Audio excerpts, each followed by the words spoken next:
you in deeper than I let anyone else before. Lining up with my broken pieces, took them all and made yours. Didn't know when my heart be needed, skipping out, no I can't keep score. When I lose my breath, boy, you got me breathing. Oh, every little thing you do, every time you hold me, take me higher, higher. Every little thing you do, every time you hold me, take me higher, higher. Oh, you take me higher, ooh, you take me higher, baby, take me higher, ooh, you take me higher, baby, take me higher, ooh, you take me higher, baby, take me higher, yeah, you take me higher, baby.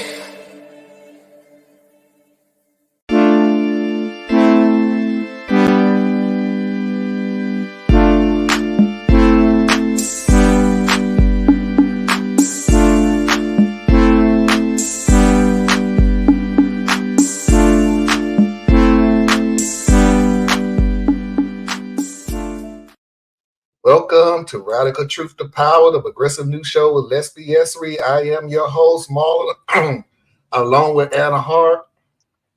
Yes, the internet is back terrible again.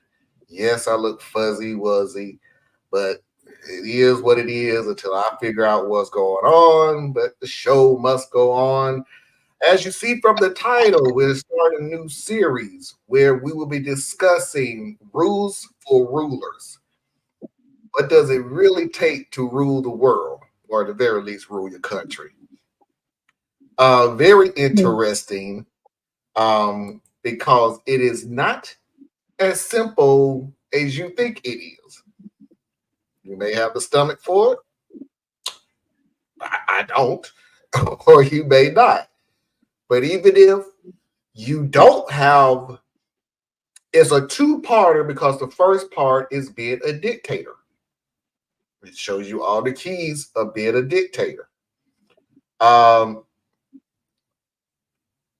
Sundays from now, so nothing next week, of course, but 2 Sundays from now, we'll go to democracy. Yeah, that ain't easy either. So we're going to go ahead and get into it. If we have enough time, which I have no problem shutting down early the first hour. So if we have enough time, trust me, the Mama Heart hour is chock full of stuff. Once again, I got a story that's just like, let's just say I'm going to really look forward to seeing the faces on Anna Hart's face. You hear the bird, don't you? That was that's not in my. No, that's okay. Outside my window. Yeah. Oh, but let's just say we got a video that I can look forward to Anna Hart's facial expressions because it's going to be something. Also, just another note.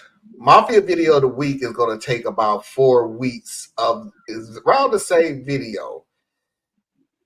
Basically, because Anna gave us a phenomenal video from George Collins on Soft Words. And it is phenomenal. I really appreciate it.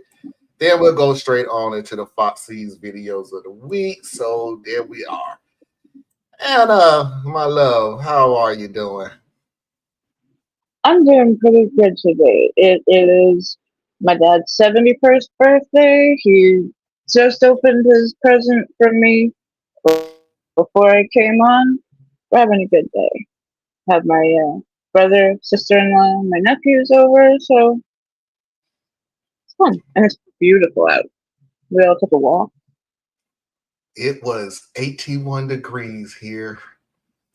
It was real nice till you see the bees. It's not nice anymore. Now you have to remember that you can't leave your windows down. So, yeah. But anyway, without any But further remember ado, how all important it is, bees are. yeah. I just want to say, please remember how important bees are, and not to you, Marlon, but it's just generally out there, you know. We have a lot of people working to try to save the bees. They're very integral to all of our food. So please, they're not as bad as you think. They're a lot more afraid of you than you are of them. With that said, I don't know about that, I boy. promise you, You got some I aggressive bees. North Carolina bees got don't it. be playing like, hey, I was here first.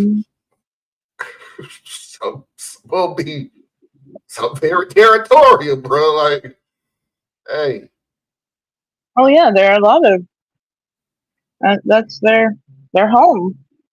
Isn't yeah, everybody territorial over their home? nah, I like the No, shit. I love bees. There was a guy who lived down the street from me as I was growing up. We called him the bee whisperer because he would just, as he's working in his flower garden, bees would Mhm. land on him. He would pet the bees, and like that was too Uh, close for me. But yeah, yeah. You can have that job, dude. Nope, nope, he was brilliant at it. nope. But then again, we got people who run around with lions. So Right? Right? there, you like what you like. But anyway, let's get this party started.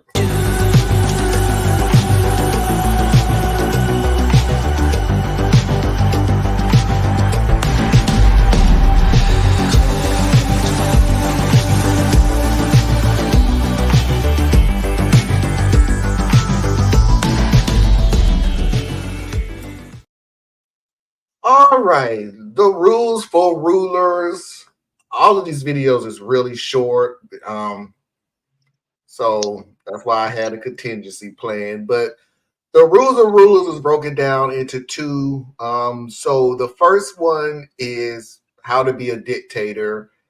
The very first rule of that is get key players on your side. No matter how bright the rays of any sun king, no man rules alone. A king can't build roads alone, can't enforce laws alone, can't defend the nation or himself alone. The power of a king is not to act, but to get others to act on his behalf, using the treasure in his vaults. A king needs an army and someone to run it, treasure and someone to collect it, law and someone to enforce it. The individuals needed to make the necessary things happen are the king's keys to power. All the changes you wish to make are but thoughts in your head if the keys will not follow your commands. In a dictatorship where might makes right, the number of keys to power is small, perhaps only a dozen generals, bureaucrats, and regional leaders. Sway them to your side and the power to rule is yours, but never forget, displease them and they will replace you. Now, all countries lie on a spectrum from those where the ruler needs few key supporters to those where the ruler needs many. This foundation of power is why countries are different, yet many keys or few, the rules are the same. First, get the key supporters on your side. With them, you have the power to act. You have everything. Without them, you have nothing. So I want y'all to keep this in mind. If you look at a lot of dictatorships around the world right now, you will look at who, and they say this a lot. If you can remember back to when we actually was in war, do you always hear during when they always talk about a terrorist group or insurrection or all that other stuff, they always say this person is a key player. Mm-hmm. Always say that.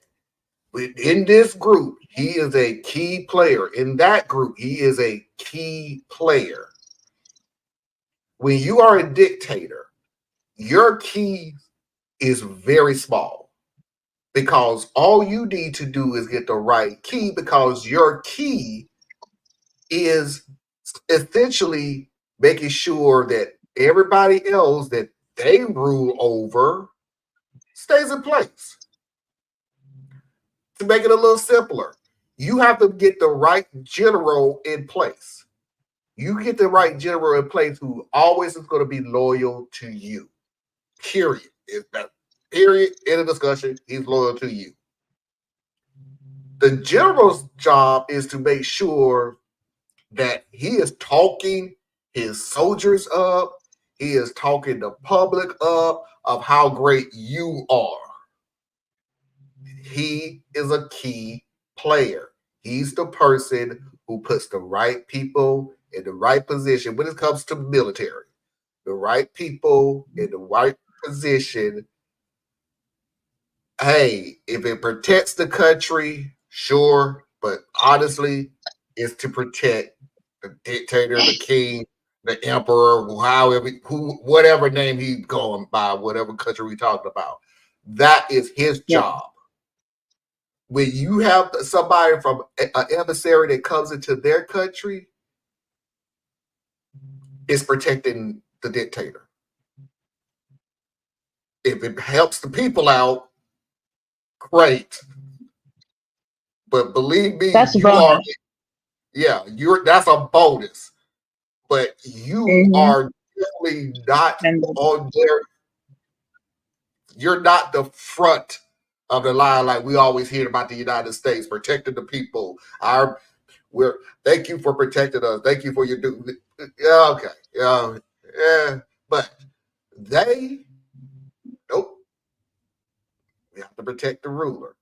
They're protecting the ruler because as long as he's in charge, I get paid.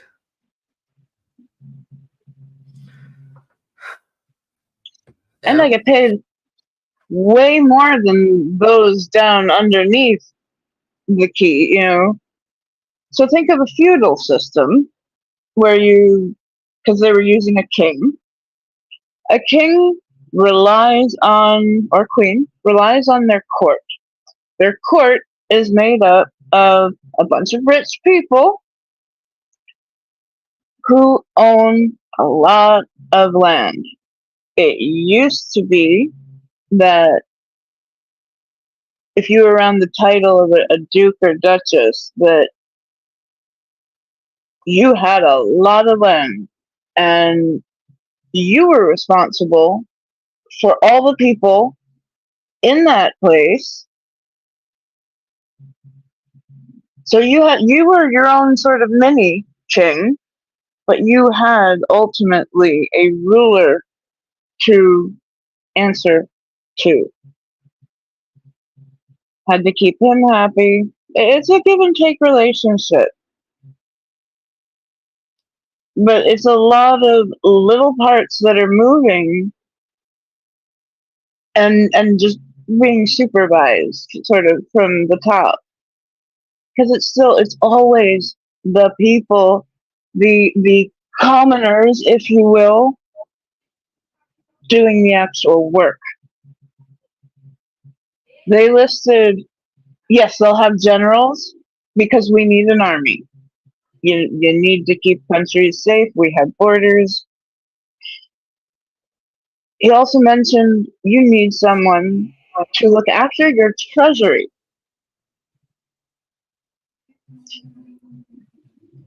So, more keys being handed out, and you don't want to hand out too many of those because the more people you have to keep happy, the harder this gets. Right. You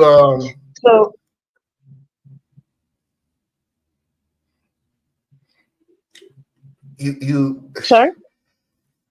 No, I was thinking to myself, it is such an amazing switch about dictatorship. You can do monarchy, all the way down to the mob. It's the same thing. It's literally the same thing. You have the person at top. You have the underboss who's second in command. You have the kappas who takes over the neighborhoods. They're in charge of the neighborhood, or they're in charge of the side of the city or town or whatever, and then you have the foot soldiers. But you will be amazed at one of the respectful things that you have to do. Period. Point blank. In a discussion, have to do. There is not a soldier that can go into business for himself.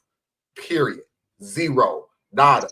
If he's stealing or he got supplies, the unsavory way of getting supplies, or money, the unsavory way of getting, he literally has to get a cut to the boss every single time. That's for his protection. That's showing respect. That's showing loyalty. So you'll be amazed how when we think of dictatorship, we think of monarchy, we think of Korea, we think of China, we think of Russia. We always think of these places, but if you look at dictatorships everywhere around the world, all the way down to the mob, it's the same rules. It literally is the same rules. So, okay. Let's see who we got out here. Hey, Parker. Thank you for coming in. Parker, I want you to stick around for as long as you can, especially into the Foxy's videos of the week, because I have a special gift for you / us. So please stick around. We're going to go ahead and move on to the second one. And okay, now you have the key players on your side. Now you have it. Work ain't over yet. Work ain't over. And me and Anna said it a couple of times in our last talk is now you have to keep their loyalty. Now, in order to keep those keys to power, you must, second, control the treasure. You must make sure your treasure is raised and distributed to you for all your hard work and to the keys needed to keep your position. This is your true work as a ruler, figuring out how best to raise and distribute resources so as not to topple the house of cards upon which your throne sits. Now you, aspiring benevolent dictator, may want to help your citizens, but your control of the treasure is what attracts rivals, so you must keep those keys loyal. But there's only so much treasure in your vaults, so much wealth your kingdom produces, so beware.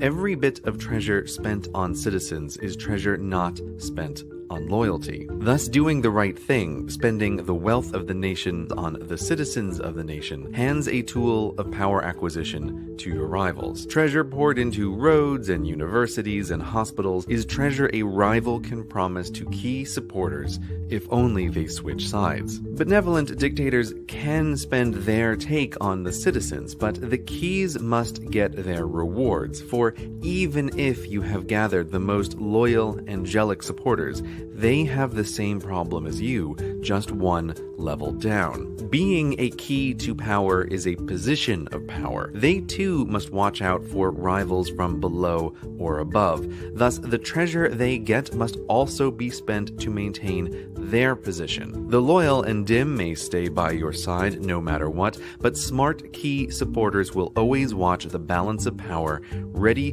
to change allegiance if you look to be the loser in a shifting web of alliances. In countries where the keys are few, the rewards are great, and when violence rules, the most ruthless are attracted, and angels that build good works will lose to devils that don't. So buy all the loyalty you can, because loyalty in dictatorial organizations of all kinds is everything. For the ruler, anyway. Thus, the dictatorship exposed, a king who needs his court to raise the treasure to keep the court loyal and keep raising the treasure. This is the self-sustaining core of power. All outside is secondary. Okay. So now you're hearing this. One key thing I want to take away from it, and I'm going to give it to Anna because I literally talked about the mob, organized crime. Mhm. I wonder what George Carlin will say about what I just said. The mob organized crime. Now, y'all will get it when I play his videos. Soft words. But anyway, you have to realize that your key players that you're paying to stay loyal to you have people beneath them that they literally have to do the exact same thing. They have to have the people beneath them be loyal to them. So remember when I said that you have the head boss, you have the underboss, you have the cappers. Now, at this point in time, this is when it starts getting a little fuzzy because we already got head, second in command, their lieutenants out there. Those are the ones who sit here making sure that the lieutenants, the soldiers, am I taking care of them? Am I making sure that they're loyal to me so they can be loyal to the head? If I slip up, they can go to any other organization they want to. They can go to the cops. They can drop out. It's not as easy as they making it out to be, but they could. You're not as strong as the people that you have. If you go to war and you know you outgunned, outnumbered because you was acting like a butt, guess who the head is going to start looking at? They're not going to look at the disloyalty of the soldiers. They're going to look at, how come you can't keep soldiers? Mm-hmm. I think it's time for a change. I think it's time for a change. You need to stay an effective key. Yes. You need to be an effective key. You need to be a valuable key. That's another thing. You're as only as good as you are useful.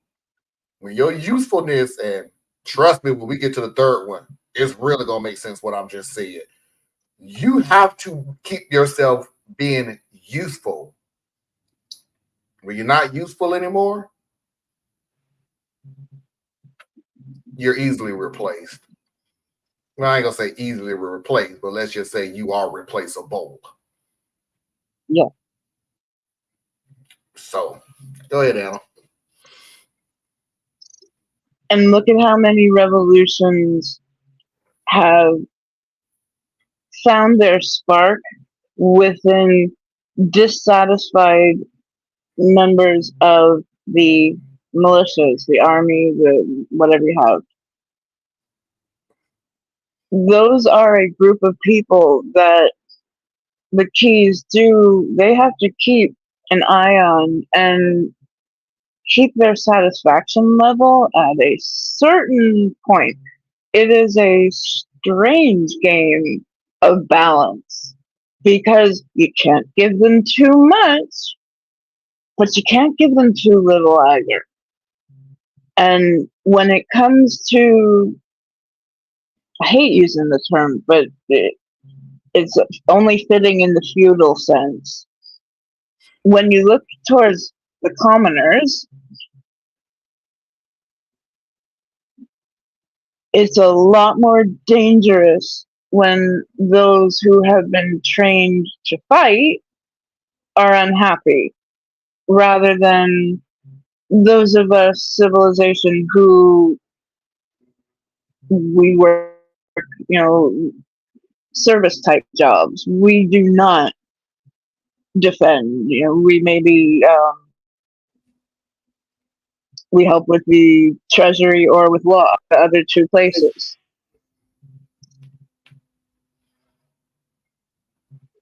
So you start to, I have had many conversations with many different people that start out with, if I was the ruler of the country, the world, whatever, then I would fix things. I would get this seen to. Why do we will pull this back into democracy, but for a moment, why do we think we always have so much optimism in our newly elected politicians? And why do we seem to think that if they get elected, they get taken into a back room, beaten down, and told this is what happens now? Like it starts looking very scarily the same.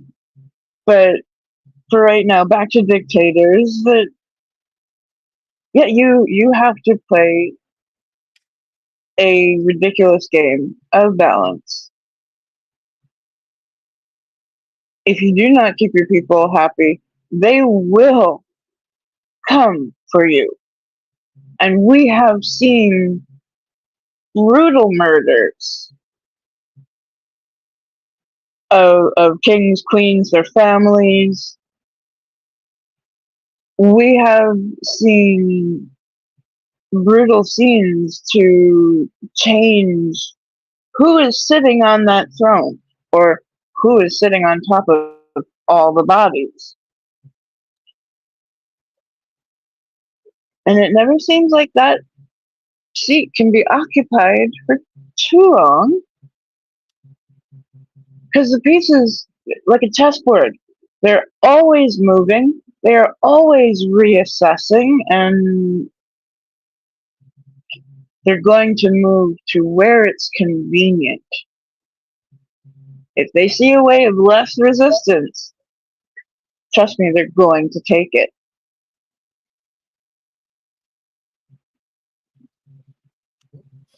So We got out there. There are very different guidelines, I think, for powerful leaders, depending on what country they're in, how much power they have on the international stage, etc. And different places in the world will have populations that are easier or harder to rule than other places. Parker, I agree with everything, but when we're talking about dictatorships, we're talking about a country who's had dictators. I don't even know the word for it, who've had dictators for centuries, or the very least decades.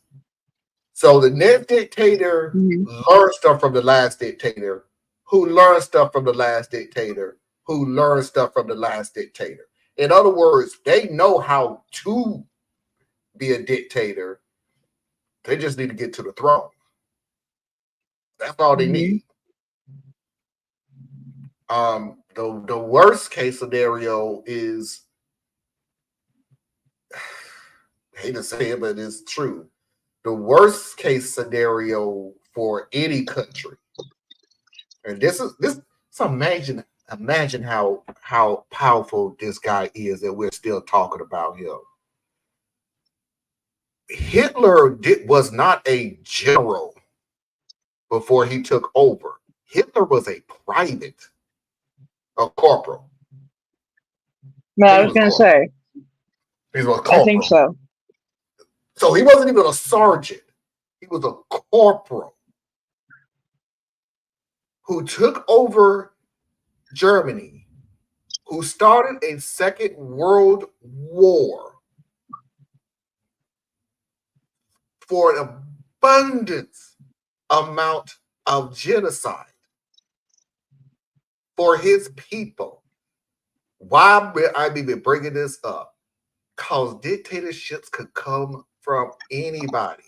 We always think a dictatorship was a former general, or he was high up in the government, or he was a very rich and powerful person. Hitler was a corporal. And you saw, when you don't pay attention,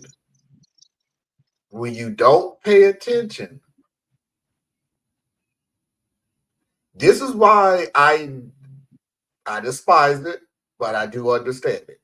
Why is the so much money is put into the Defense Department for this country? Because ever since World War II, they have always wanted to have enough money and ammunition and power to fight two wars at the same time. Ever since World War II, they are determined they ain't never gonna get caught off guard ever again. But that's a entirely different story. My point is, those are the scariest dictators there is out there because you never saw them coming. Yeah. So while everybody's paying attention to that powerful person, and I hate to even say this, but I'll bring it home just even a little bit closer. I don't even say Trump. We looked at Trump as a reality TV star, a guy that owns golf courses. He was sure he had a whole bunch of money, but you are entertainment. That's how we saw you. You're entertainment. We never looked at the other stuff this dude was doing in the past because how dangerous could he be? It ain't happening to me. I didn't go to his university that failed. I didn't buy his stakes from that company that failed. I didn't work for any of his companies that failed. So, hey, only thing I know you from is You're Fired. That short-lived TV show. Needless to say, I'm not even going to go into great detail about how that turned out. We all was here for it. We all was here for it. And none of us thought when he was coming down that escalator, none of us thought about a January 6th happening. No. No. Trump, I just want to be a dictator for day one. I think for that statement, this is me guessing. Be honest with you, this is me totally guessing about Trump. I think he didn't know that he was going to be able to rule this country like he ruled his business until he found that he was capable of it. You have a business for so long and you surround yourself with a bunch of yes men. Let me see if I could do the same thing for the country. And then when he just found out that yes, he could, by pandering to the lowest common denominators of this country, it's not as hard of taking over this country as I thought. The only there was also a blueprint. Go ahead. Sorry, Go ahead. there was also a blueprint left by previous Republican administrations of here's who you pick to be in your cabinet. They will choose the right judges. They will choose the people that we want in power.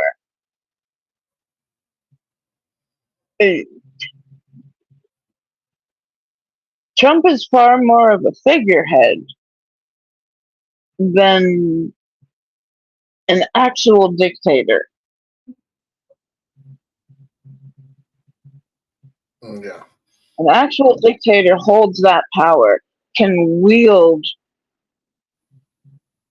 and can take life. A figurehead is answerable to a mini part of their court, let's say.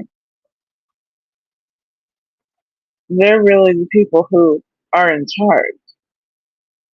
That's when it gets super scary. When you think you have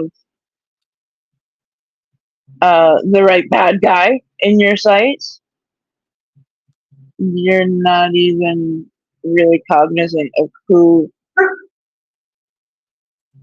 is behind that chessboard, let's say. Trump isn't smart enough to be an actual dictator, but he's smart enough to be the figurehead to do so. Of a mob. Yeah. Look at how many times we have compared him to a mob boss. Yes. Yes. And you do have to be a certain kind of smart in order to keep that many pieces moving. The thing I think clearest pops to mind where is that, do not underestimate your enemy. And everybody who just wants to fall down just Trump is stupid, and he is in a lot of different ways. But when it comes to running his mob, he's got his finger on the pulse. He knows how to make people do what he wants. And that is dangerous. You put a man like that near the Oval Office. When he got into office and he was gaining power. Here's the mistake that Trump made. And I've always said this because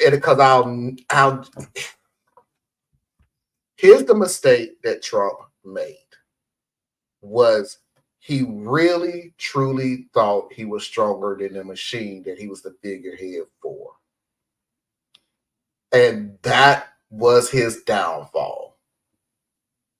The machine has been here since freaking day one, before your great granddaddy was born. It has been evolving for centuries to get where they are now. And you let the power go to your head that you really truly thought you was powerful, more powerful than the machine that puts you there. And you found out the hard way. Because I have always thought to myself, bruh, if you would have handled the COVID situation a whole lot better, I think you would have won. Seriously. I really think you would have had another 4 years. Because you thought you was more powerful than the machine that put you in office. You will, not only you won't, there never will be anybody more powerful. Why you think after Roosevelt they said, we can't, you only get 2 terms in office? Nope. Nope. That was too close. Woo! That was too close. We was losing a little power there. Nope, you only get 2 terms, 8 years. They not. You will never, ever, ever be more powerful than the machine that put you in office. And you have 8 years to prove that you are good. No, you have 4 years to prove that you're good enough to get another 4. Otherwise, yeah, we don't need you no more. I've been saying this for the longest time, how Trump is losing power. And it's not because you bad at Orange Man. No, I'm telling you right now, you losing power because you're not as useful as you used to. You're not useful to us. You're not you can't help us like you used to do. You just can't. We let you go out and we let you act silly and he and talk smack and be racist and everything else. Whatever.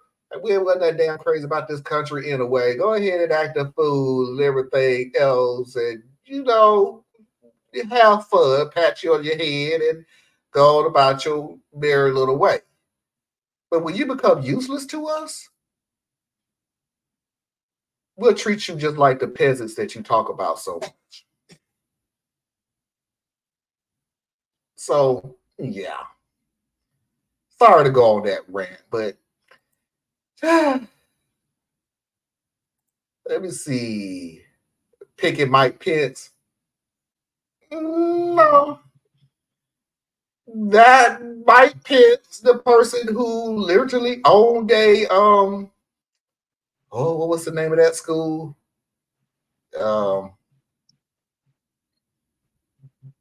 I can't even remember what the name of it is, so to speak. His wife owned it, sorry, not Mike. Well, no. I guess his wife and him owned it. But the little school that was sort of reprogramming, for a lack of a better term. You say you're gay, but you gay. And let me show you why you cool. really. Yeah. Thank you. That's a good point. The American Empire capital deprogramming. Thank you. The American Empire capitalist machine is more powerful than it always will, because you got to realize that we're talking about what you just said, an empire. There are parts of an empire, not one man. You have an empire.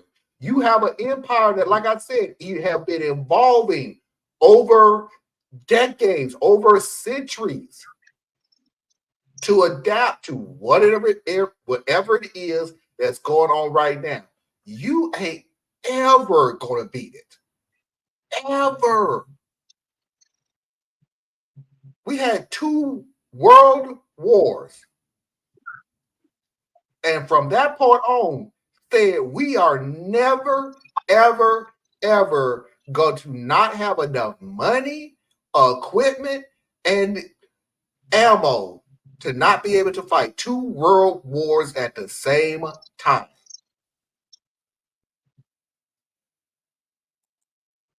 Bruh. Never. There will never be a man or a woman that's going to be more powerful than the empire, because we need you to practically be the figurehead. If you do some nice things for people, cool. Just, watch it. Don't get a little overboard. And that's on both sides. I'm not just talking about Republicans. I know I've been saying Republicans. I'm talking about Democrats too. Mm-hmm. You want to do some nice things? Go ahead. Just, don't get too ahead of yourself there now. Just don't give out too much of the treasures, basically what they're saying. Mm-hmm. Just don't do too many nice things. Yeah, that's what I mean. Yeah. You can do some nice things. Cool. Yeah. Ooh, kudos. Pat on the head. Kudos. Nice. Good job. Now I'm gonna need you to go find a way to get us that money back, though. No, I'm not gonna tell you how to do it. Just do it. Marlon must be how DJ in Germany sounds before WW2. DJs? I hope he's driving, because I have no idea what he just said. This jockeys in Germany? Sounds before. I have no idea. As the guy doesn't own half of the House and 30 state legislators.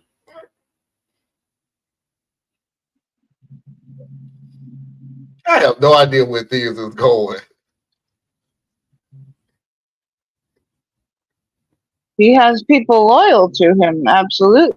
No, he has people. He still has a cabinet who they are the ones dictating to him. You will get these things done. You will get these people on the bench. You know, Donald Trump didn't have a list of judges ready to go. His cabinet did.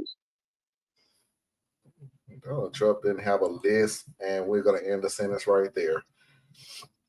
All right, let's go ahead and get to the final part. Now, we already said it before. We'll say it again. Now you have the loyalty. Now you have the players on your side. What's the next thing? Now you have to minimize the key players. Now, a king with many key supporters has real problems. Not just their expense, but also their competing needs and rivalries are difficult to balance. The more complicated the social and financial web between them all, the more able a rival is to sway a critical mass. The more key supporters a ruler has on average, the shorter their reign. Which brings us to the third rule for rulers: minimize key supporters. If a key in your court becomes unnecessary, his skills no longer required, you must kick him out. After a successful coup, the new dictator will purge some of those who helped him come to power while working with the underlings of the previous dictator, which from the outside seems a terrible idea. Why abandon your fellow revolutionaries? Are the old dictator's supporters not a danger? But the keys necessary to gain power are not the same as those needed to keep it. Having someone on the payroll who was vital in the past but useless now is the same as spending money on the citizens. Treasure wasted on the irrelevant. And by definition, a dictator that pulls off a coup has promised greater treasure to those switching sides. The size of the vault has not changed, so the treasure must be split among fewer. A dictator that sways the right keys, takes control of the treasure, cuts unnecessary spending, kills unnecessary keys, will have a long and successful career.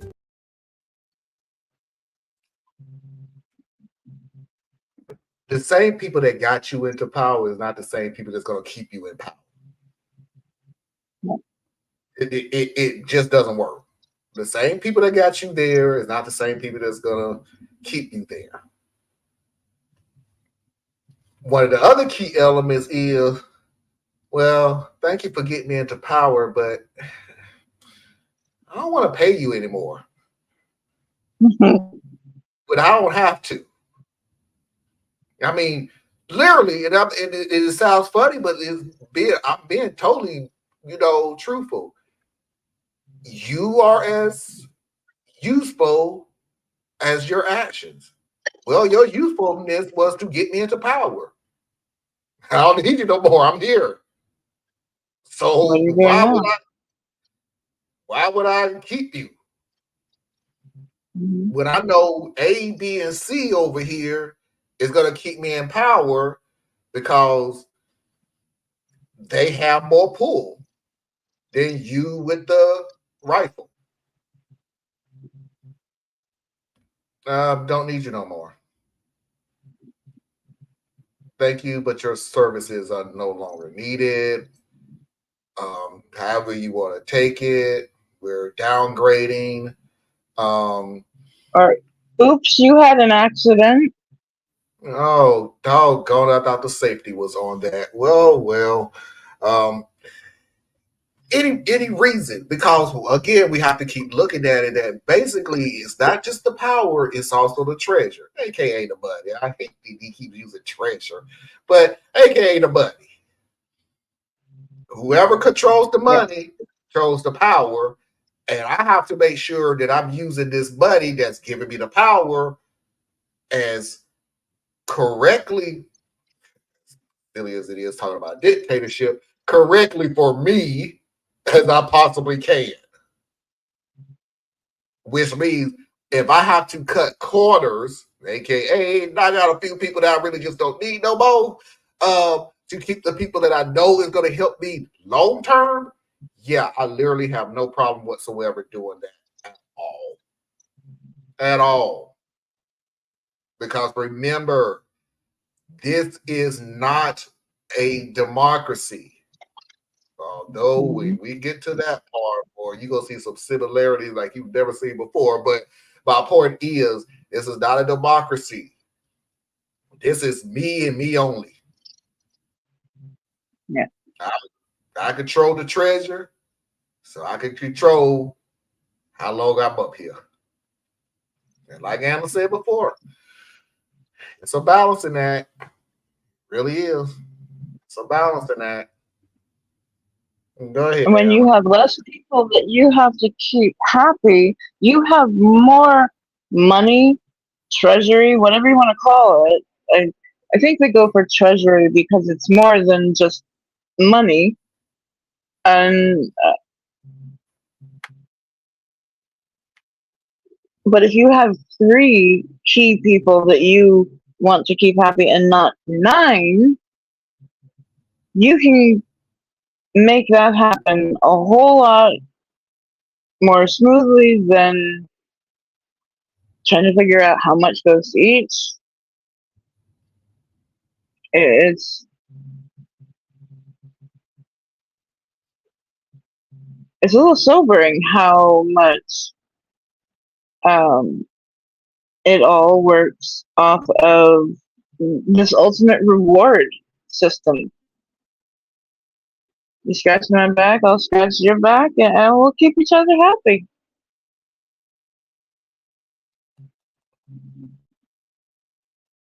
Um,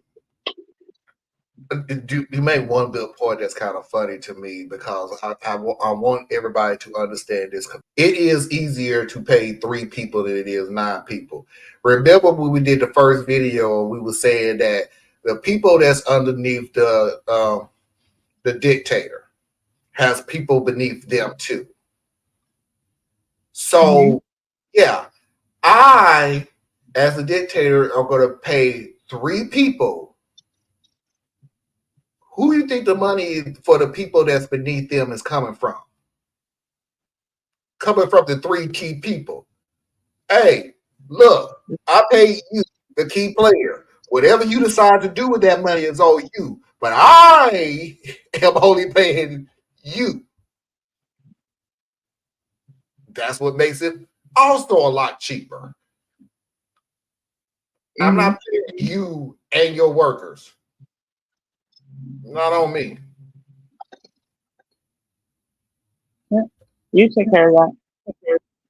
You gotta take care of that. That's why I said that they are almost like miniature kings ruling over their own court. It's the way feudal systems have worked for thousands of years, and there's a good reason why a lot of monarchies have gone the way of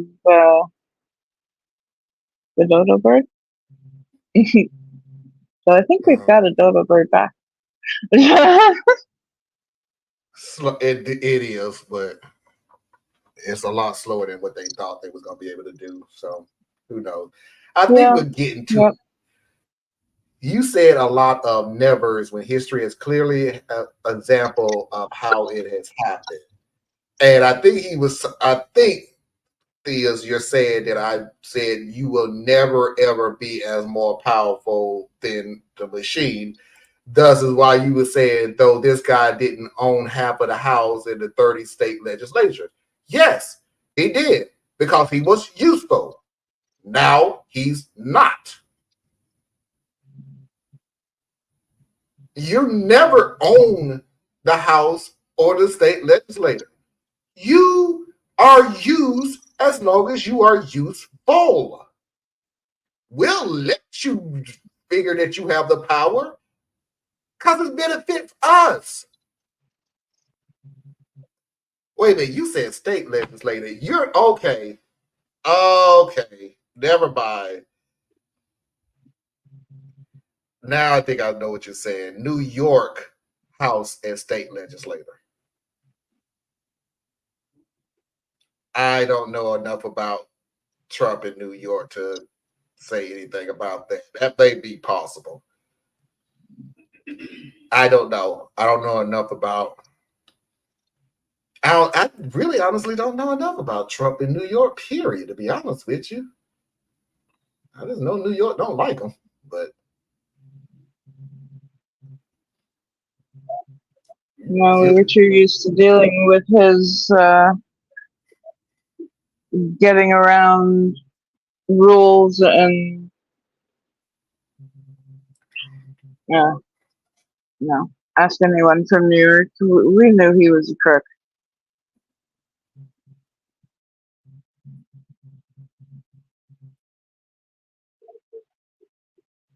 But I'm not sure exactly what Theus is. We're gonna have to talk more later, Theus, because I'm not sure exactly what you're saying here. Yeah. Or he'll fuss at us, whichever one comes first. Mm-hmm. Georgia's Secretary of State got reelected in a Republican primary 2 years after he refused to go along with Trump, asking him to announce he won the state. Yeah. Because would you rather answer to the machine or answer to Trump? If it was close, I don't know. Be honest with you. If the election in Georgia was a little closer, I honestly don't know which way it would have gone. I really just don't. But it wasn't even close. It just really wasn't close. So now you're going to have to balance out, do I want to answer to Trump or do I want to answer to the machine?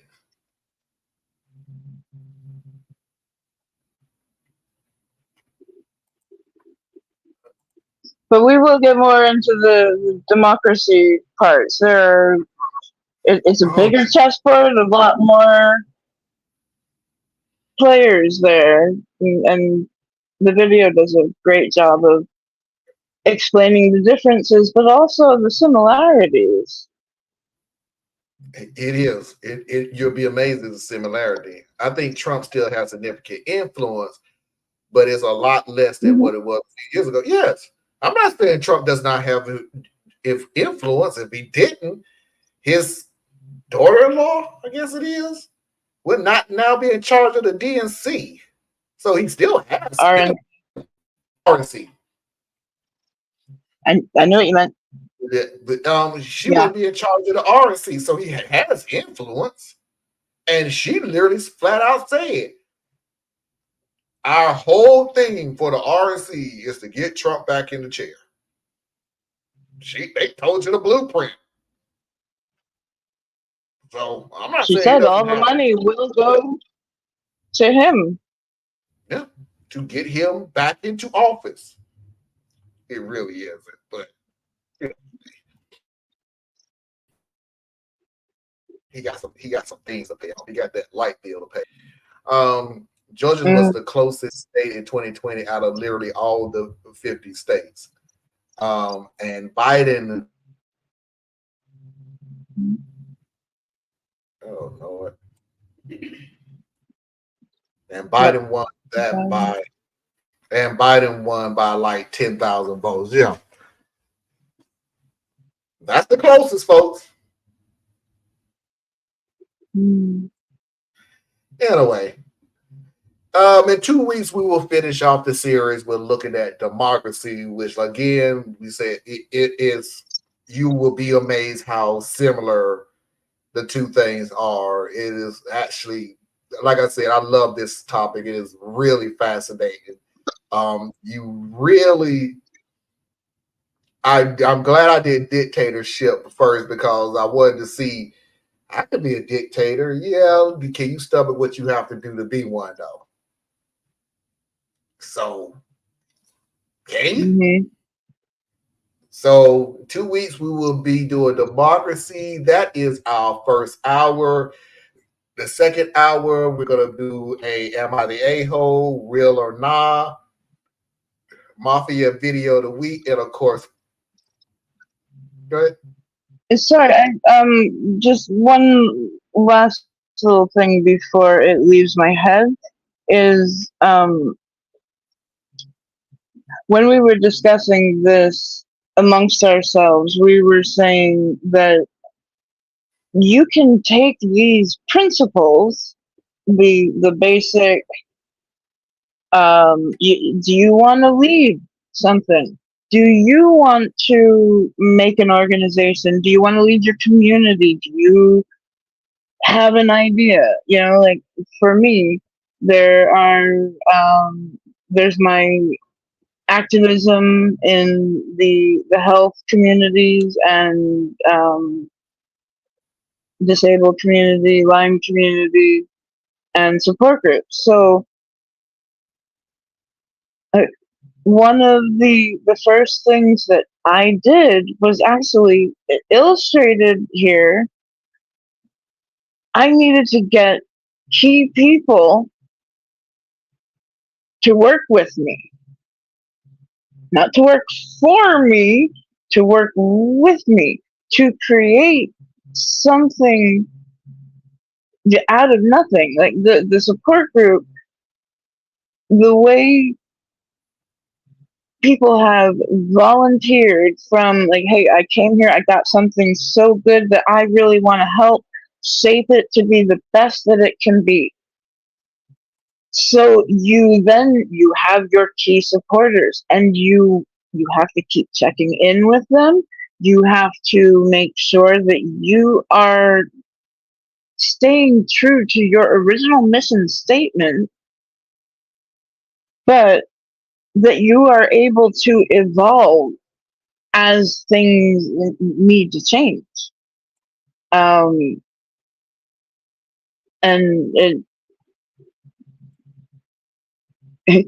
I would never call myself a dictator, but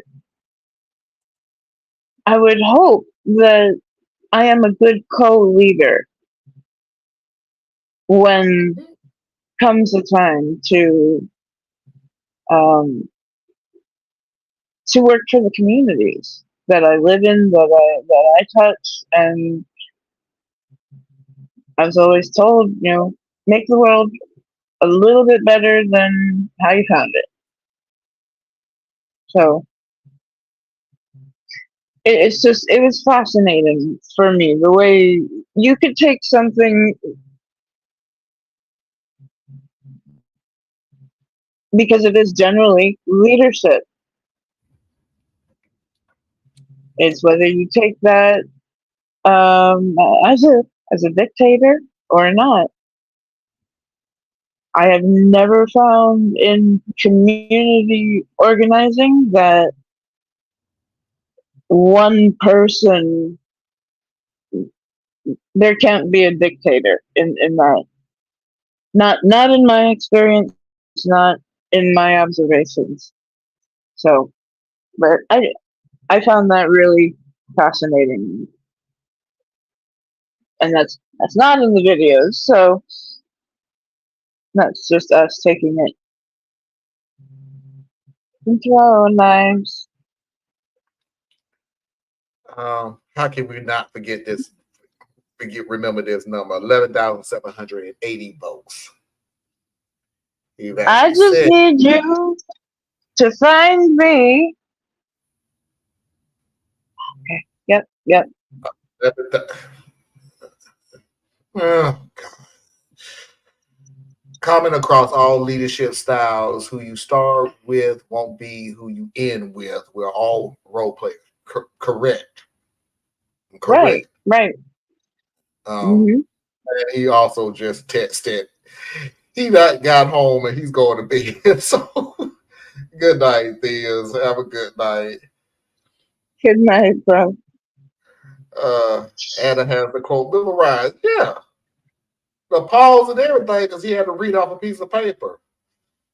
I need you to find me 11,780 votes.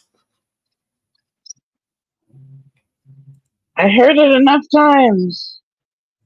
And I do not go looking for Trump media. Because somehow that was everywhere. He truly believed that there were bags of votes down by the river that you saw somebody dump. Never got the bag, never picked the bag back up, never brought it to somebody and say, hey, I saw it, just left it there. Because they figured they had enough by that Vatican satellite that sent up the votes for Biden and then turned it, or was it the other way? Sent up the vote for Trump and then turned it into Biden votes. There I was don't something know. about a Vatican satellite. I'm at the point now where I kind of feel that if I just live long enough, some of the stupidest things that came out of his dude and his supporters would just slowly disappear out of my brain. And the only way that I'll remember it is I read it. So sure, the satellites. Oh, and that was Marjorie Taylor Greene that said it. So see, it still ain't long enough. It's just that dumb. There are like 2-second pauses in between saying the number and the word votes afterwards. Oh, I said it wrong. I need you to find me 11,780 votes.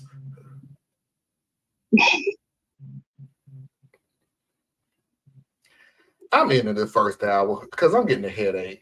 This is our first hour. We're done. I'm over it. Do not try to role play Trump. No. It's not worth it. We're gonna go ahead and go into Am I the A-hole, Real or Nah? Mafia video of the week, and of course Foxy video of the week. 3-minute break to reboot and refresh, and we'll see everybody on the other side. Stay tuned.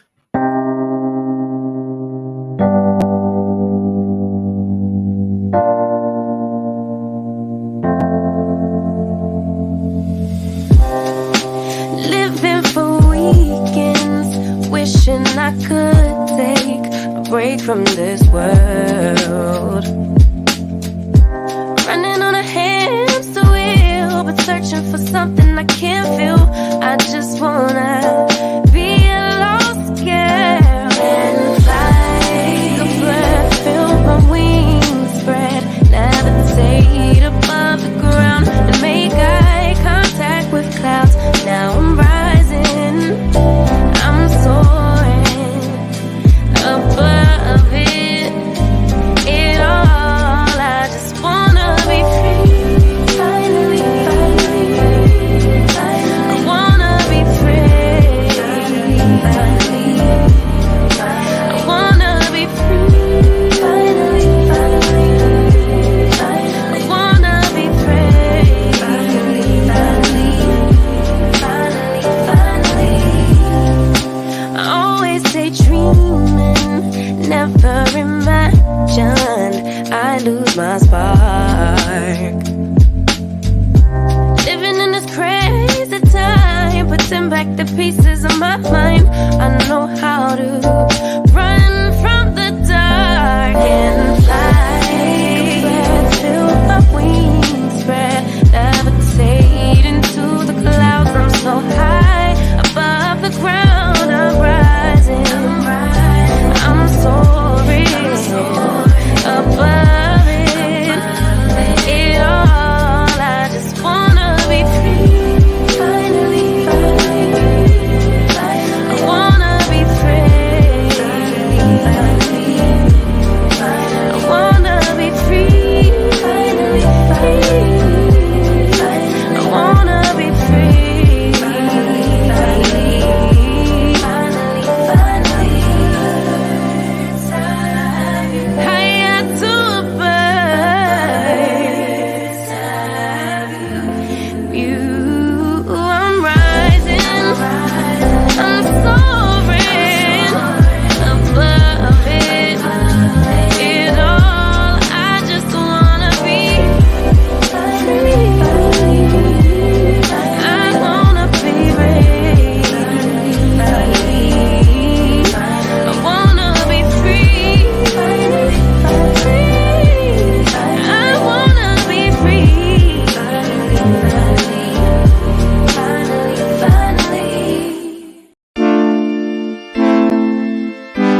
And without any further ado, let's go ahead and pay those bills. Patreon.com/Tracy Media Fan. Help support Tracy and all of her endeavors. Please do not forget to go to Anna Hart's website, BorelliEssential.com. Learn something that you didn't think you need to know, but you should. Yes. Please do not forget to go to Thea's website, OurUnitedCore.com. I can finally say, please go help support Thea's in all of his endeavors, because I haven't said it in a long while. I'm so proud of that dude. And as always, if you need to reach me, you can do so at radtp@outlook.com. That's RADTP@outlook.com. And I've been so professional. My mama heart on. We are now in the Mama Heart Hour. Am I the a-hole?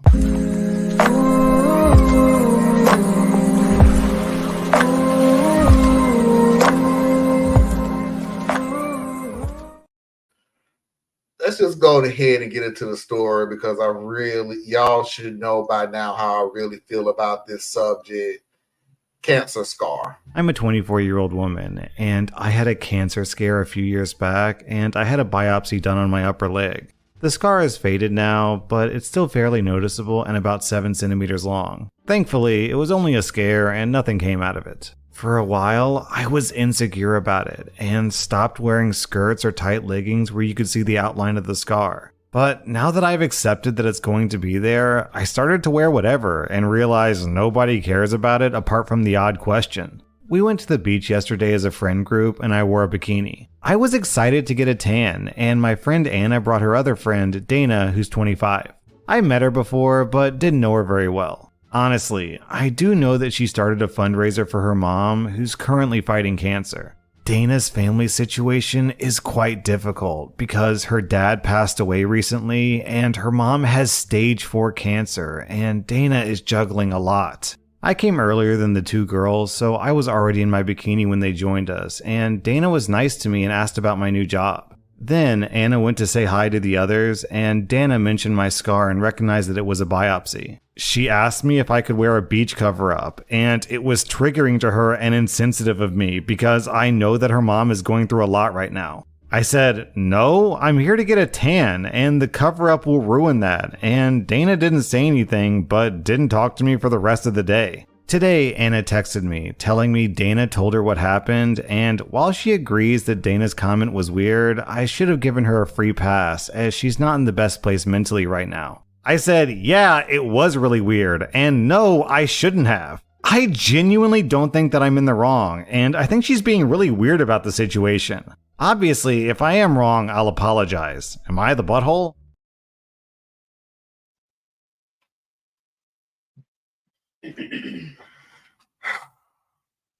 We have talked about this on this show to exhaustion.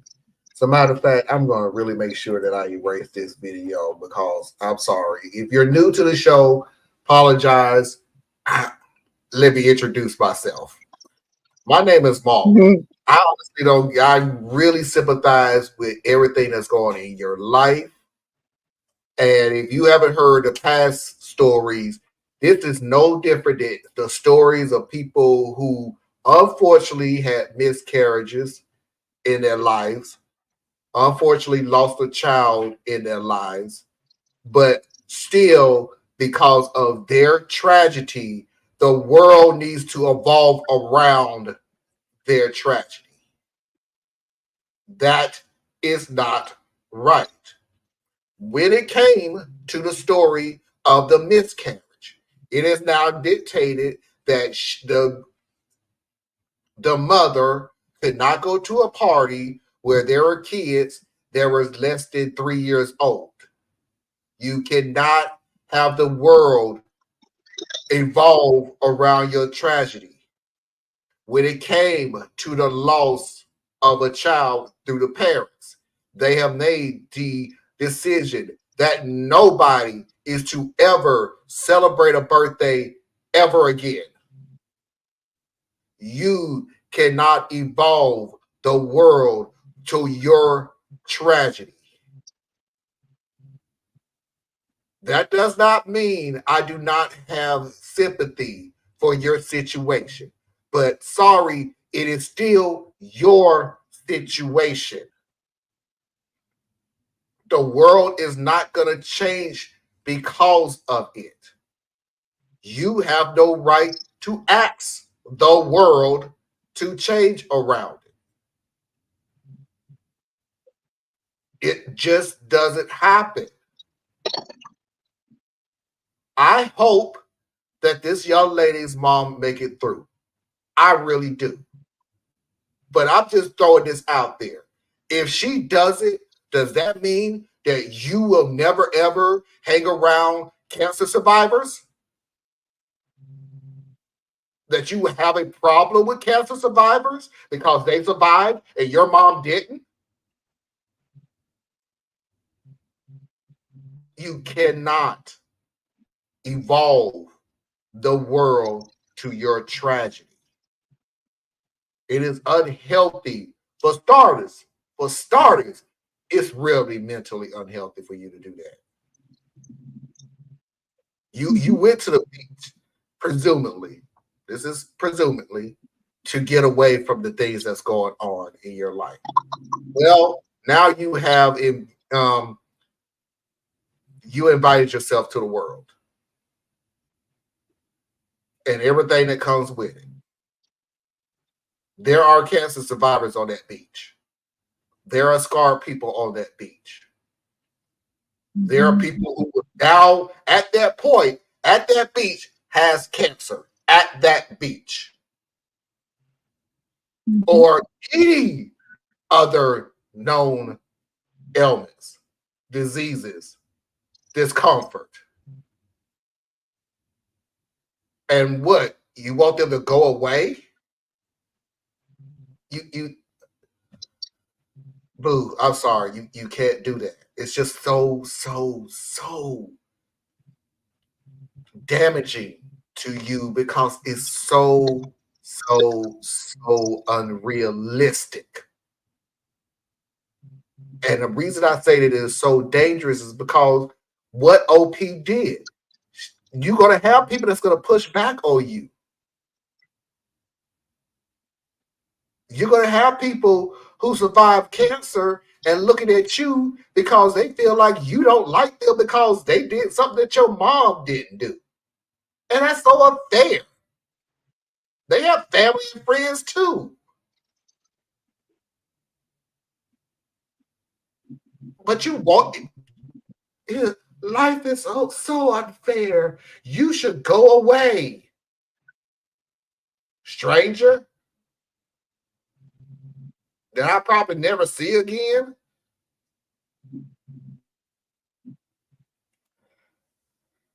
OP, you're not the a-hole. I'm not going to put that on you. It is best to go ahead, and I understand where the friend is coming from, to just give her a pass and everything else. That wasn't a pass. If you'd have did it one time, she would have asked again and again and again. And just the way it is. You might as well just come to the realization that it's so unrealistic. That doesn't mean I don't have sympathy for you, but I'm just telling you the way of life. Nobody is going to evolve their life around you and your situation because they have a life to live too. Anna?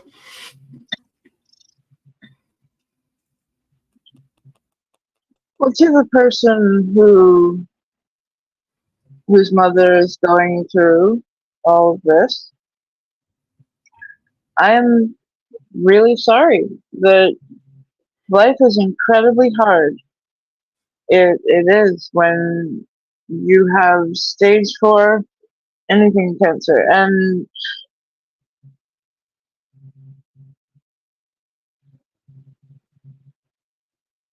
your pain, your trauma, it's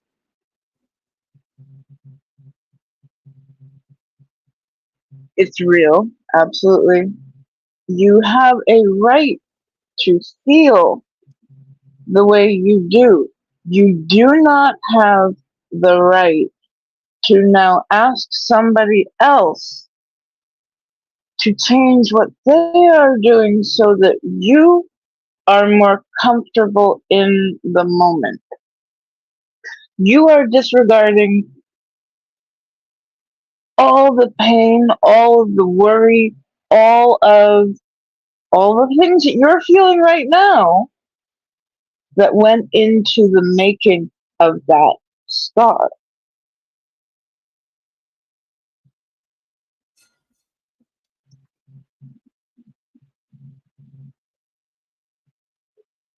I was a little unclear on whether it was the person going through this who was asking for her to cover up, or if it was a friend saying, be more sensitive. Can you clear that up Um, for me, Mark?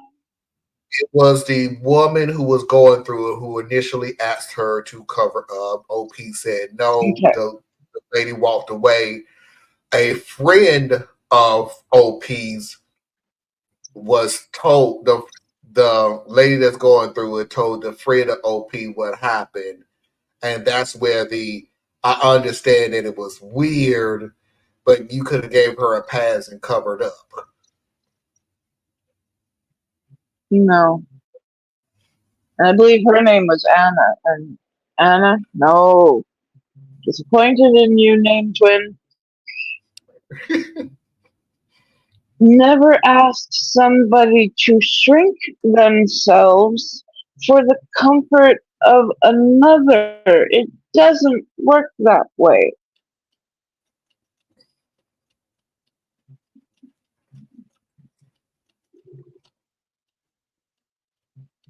Just once again, you disregard all of the trauma that OP has been through. It may not have been stage 4. I don't remember the details. She still went through her own scare. I have scars on my body from open chest surgery. I have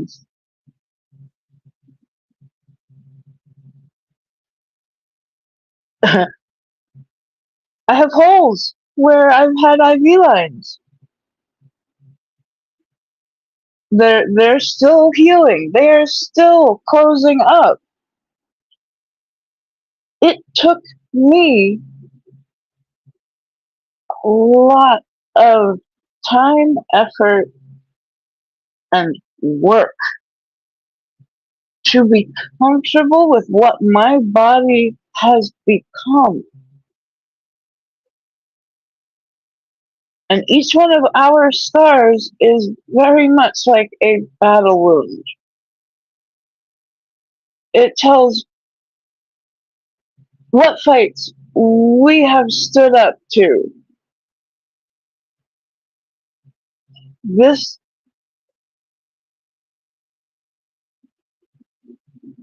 I'm not even sure if you realize how hinky that was of you to ask. I just have to keep coming back to never ask somebody to shrink themselves so that you can feel better. You should be willing to share that stage. And hey, maybe that person who's been through it, maybe they would have a couple of things that they could say to, help you through this really tough moment. Because I do not want to make light of the situation that she is in. She's scared to death. She's about to lose her mother. That is a scary, unsettling for many people thought.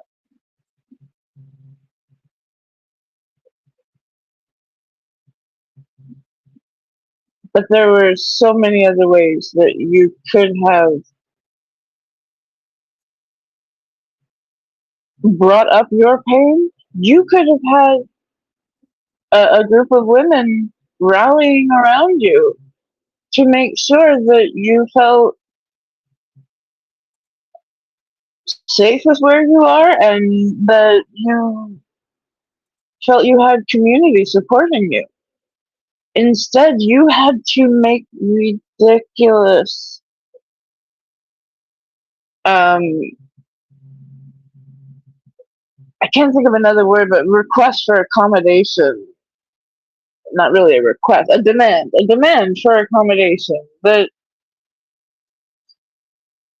nah, you just, that ruined the whole thing. And girl, you go show your scar with pride. You earned that. And I'm happy that you're able to go out on the beach and show it.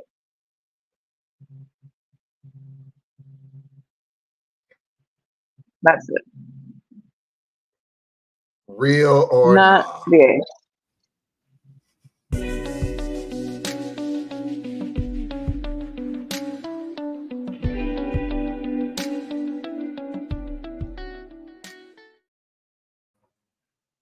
All right, everybody, just gonna give you a heads up. Sit back and relax and unwind and enjoy yourselves and everything else, because this is a part of the time when I just really feel like the a-hole, because if I have to go through it, so do you. Except for you, Anna, because I guarantee you, sitting up in just a few minutes after the first video. This is a 3-parter video. This is the first video of I just don't understand why my girlfriend is acting the way she is. My girlfriend of 5 years, who I've lived with for 2 years, is spiteful, disrespectful, and she says that she hates being around me, which really hurts. She says that I'm controlling and manipulative, but I disagree, and I think that she doesn't care about my efforts for us to have a healthy life. I think the real problem is her lack of respect for what I need and only focusing on herself. I've tried to make sure that we're equals in every possible way, and she won't accommodate my needs. When she does accommodate, she does it with bitterness that makes me feel bad about myself.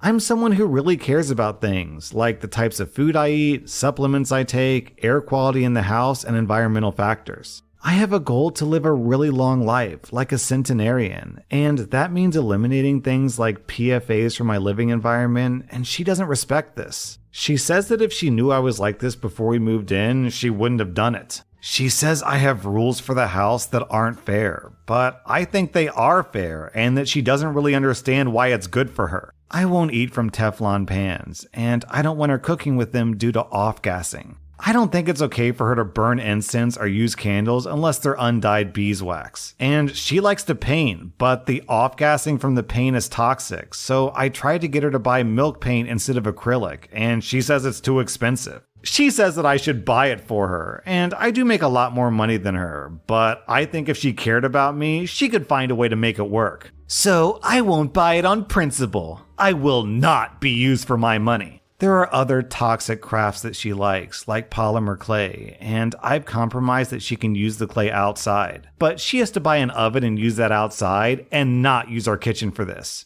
Instead, she just stopped painting and stopped making clay stuff, and blamed it on me instead of making the effort to meet me halfway. To me, it seems like she's choosing to be a victim so she can tell her friends how horrible I am, and it's just not as hard as she makes it out to be. When it comes to her friends, I don't like them. The ones that are closest to her are vegan, and I'm sorry, but I just don't relate to vegan people, and I don't really want to talk to them. Plus, she told me that they don't have a good opinion of me. So I don't want that energy in my house, and I've asked her not to have them over. This is another thing she says is controlling about me, and I feel like that's very unfair to me because I should have a say in who's in my home. I pay half the rent, and even if I'm not there, I don't trust them. She sees her mom every Sunday and they have dinner together. I don't like her mom either. I find her to be selfish, and they've had a bad relationship in the past, and I don't want to be exposed to a toxic person like that. So I never go to see her. Her mom cooks dinner, and it seems like she deliberately doesn't make enough that my girlfriend can bring home leftovers for me. And when she does bring back leftovers, her mom will have cooked it in a Teflon pan, and it seems on purpose to spite me. Never been so more entertained. Anna was flipping the fuck out.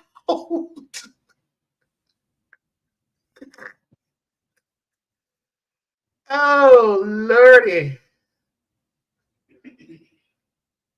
Anna, you're gonna have to keep it together. I got 2 more of these videos. I got 2 more. You want me to just keep going?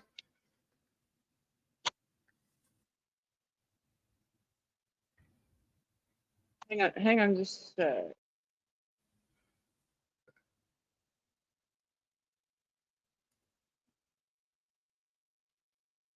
Sorry about that. My headphones dropped. Mm.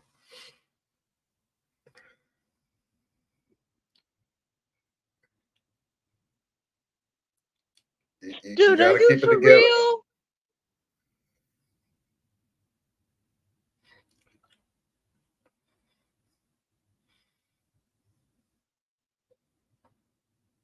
Wow.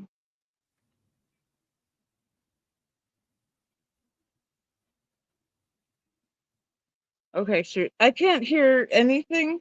Let me come out and I'll be right back. Sorry. Yeah, I'll just go on to the next story. Just keep your phone on. So we're going to go ahead and go into the second story. Same dude. I feel it's disrespectful for someone to tolerate people who talk badly about their partners. So it really seems like my girlfriend has it out for me sometimes by choosing to spend unnecessary amounts of time with people who don't like me for really no good reason. She's probably telling them lies or making me out to be a bad person or just telling them one side of our arguments. I also really value my sleep. I sleep with an eye mask, an air purifier, a dehumidifier, a chili pad cooling system, and earplugs. Some may think it's over the top, but it's something I do to ensure I live a long life. Sleep is very important, and my girlfriend doesn't seem to care about that because she'll open my door in the mornings to put my things in my room. Like, if I leave socks out or something, she'll open the door and disturb me. Because of this, we agreed that she is not to ever open the door before 1 p.m.? Yo, what? OP sleeps till 1 p.m.? Okay, hold on. I jumped to the gun. Maybe OP works like the night shift or something like that, so I shouldn't judge. And we also agreed not to do anything loud in the house like putting away dishes or vacuuming. I did tell her that if she wants to initiate passionate hugging, she can come in anytime, but she doesn't ever do that. Even though we both mutually agreed on this, she'll still sometimes do loud stuff earlier in the day, which is a horrible way to wake up. I'll admit that she does most of the cleaning, and I think that's why she'll wake me up before 1 out of spite. However, that's not necessary because I do sometimes compensate her for cleaning, like buying her meals, sometimes. Other times, out of spite, she doesn't let me use her car for errands anymore. My car uses a lot of gas, and hers doesn't, so I'd rather use hers for nearby errands. But I can't now because she got mad at me when I bought a 3-gallon jug of reverse osmosis water and broke it in her passenger seat after my really long shift at work. Anyways, when it broke, I didn't want to clean it, so she had to do it herself. It was a simple mistake, but she won't let it go, and she doesn't seem to value how hard I work. In the common space, we don't have a TV, and I believe that a calm and quiet atmosphere should be the norm in the shared space so that we don't disturb each other. I like to sit quietly on the couch and read on my phone after work most days. It's my time to relax after being in a loud and busy environment. She'll sometimes ignore that and play shows on her iPad or listen to music without headphones. We've had a lot of arguments about this because I don't get why she can't just wear headphones. And she said that she should be allowed to do this stuff because she pays to live here too. But she could just wear headphones so that I'm not being disturbed. I think it's the most fair thing to have the common area be quiet. And then, if she wants to listen to stuff or listen to music, she can do that in her room with the door closed. I do sometimes play games on my phone like Call of Duty, and if I ever do that, she'll freak out that I'm being noisy. But really, it's just a taste of her own medicine, and it seems fair to me since she doesn't really respect the quiet rule.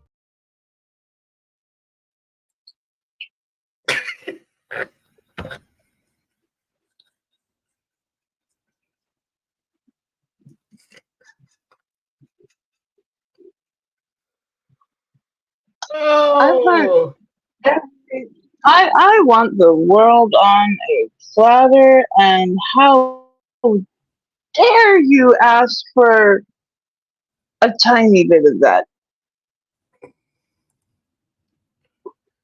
What I want counts. What you want is payback and manipulation. Dude, you use the word spite a lot. And you she did. does spite, and she does this out of spite, and she does that out of spite, and she would do this out of spite, and blah blah blah blah blah out of spite. And I just think she does it to spite me, bruh. No, no, nope, nope. Gonna go ahead and get into the third one so we can get this a-hole off my damn computer. Third and final one.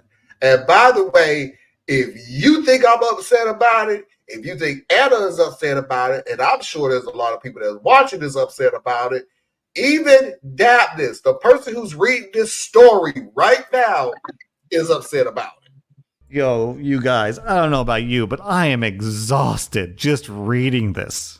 When it comes to intercourse, we have a dead bedroom. We have separate bedrooms though. But she doesn't like passionate hugging anymore and won't ever initiate, which makes me feel unwanted. What's worse is she almost always rejects me when I try to initiate, unless sometimes I'll offer to buy her a meal if she does something with me, and it always makes me feel like total garbage afterwards that that's what it takes. If she was a good partner, I think she'd at least try to enjoy it for my benefit, and I feel like she will eventually enjoy it too. Things have gone downhill, especially after one time a year ago when we passionately hugged and she didn't like something that happened and cried. And it's never been the same, but I didn't do anything on purpose to hurt her and she won't let it go, it seems. I've asked her to start going to her doctor to address her libido problems, even coming into the appointments. But her doctor won't let me go in anymore, so I don't know if she's actually being treated or just lying about it. She also refuses to get a new doctor.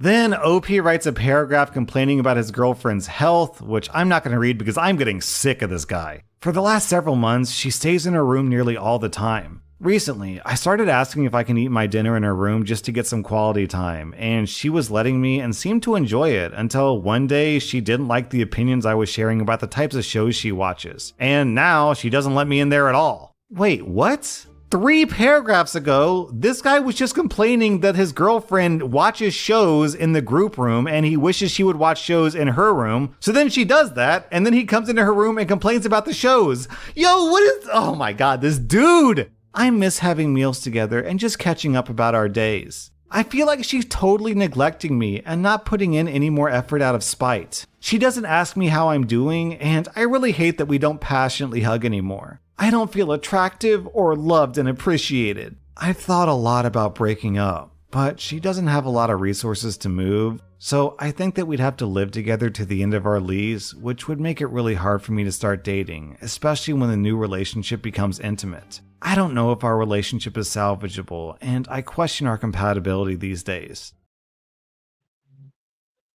Let me go first, Anna, so I can get this out of my system. Please. You can take it the rest of the way. I don't even care how long it is. Bruh, she don't like you. She used to like you. She don't like you anymore. People who are in a relationship who live together do not have separate rooms. That should have been clue number 1. Clue number 2, you literally do not have no idea what the definition of compromise is at all, period, in the story. You do not know what compromise is. You know what, this is what I want, you should do it to please me, and there you go. Now we compromise. Number three, and most importantly, she do not want to have sex with you no more. It is not a libido issue. It's a libido I don't want to fuck you issue. That's what the issue is. It is as plain and as simple as it possibly can. And probably the reason the doctor do not allow you back into that room is the fact that he don't want to look at you and go, she just do not want to fuck you anymore. He's trying to save your feelings, which I have no idea why he even wants to do that to begin with. Number four, you cannot sit here and say that you pay half the rent. That means she pays half the rent. Yet you control 90% of the household. I.e., I want a quiet room and I need peace and quiet. Then take your punk ass into your damn room and you can have as much of a quiet atmosphere as you possibly can. Because of number five, you don't want her watching TV in the common room. AKA, people who actually love each other will call it the living room or the family room, but your dumb ass still think you're in a fucking dorm. So sure, the common room. You decided you don't want her watching TV in the common room. So you said she needs to watch TV in her room. She goes and watch TV in her room. You now miss her because you have nothing to do. You glittering idiot. And the first thing you decide to do is sit there and complain about the shows that she watched. She didn't tell your ass to come in there and watch the show with her. You was the lonely one. Here's the final tip, dude. You don't like her friends, you don't like her mom, and you basically don't like her. So here's the problem that you have to deal with. If there's a whole bunch of people that you don't like for no other reason, you're the common denominator. You are the person nobody likes. She is not staying because she don't have the money to leave. As soon as that lease is up, she's the fuck out of there. She is gone. I am surprised she ain't packing little shit in a damn storage room right here, right now, to make the move so easily that all she has to do is walk out with a suitcase. You do not need to be in a relationship. You need to go to the 22nd century, find you one of those robots that you can program to your liking and have yourself a ball. Because that is the only way that you right now is going to have a fulfilled relationship. That's the only way this is going to happen. Or get an electric cat. You don't need a real pet. You need something that you need to plug up. You don't need anything that you can't reprogram.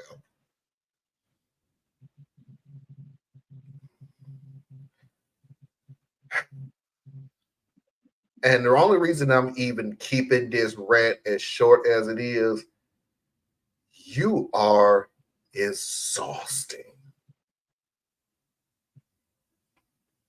I'm tired of talking about you. So thank you, Lord. I don't have to live with you. I am done.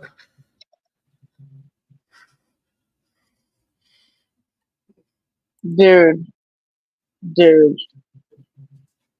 it's you. You're the problem here. Not her mother, not her friends, not the fact that I don't want to pay money for things, for a better way of doing things, but I will expect.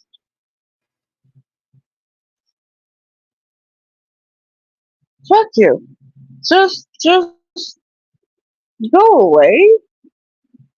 There are women out there who will be just as picky as you about chemical toxins, about all that kind of stuff. Be upfront about it. Do not let somebody find out when they move in that this is something you take very seriously.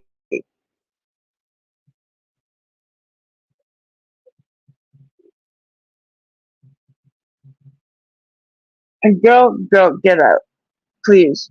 I I know that's not always easy. I don't know what your monetary situation is like.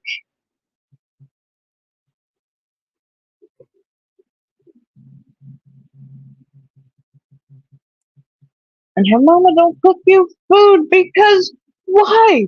You don't want to go there. You don't want to be respectful at all.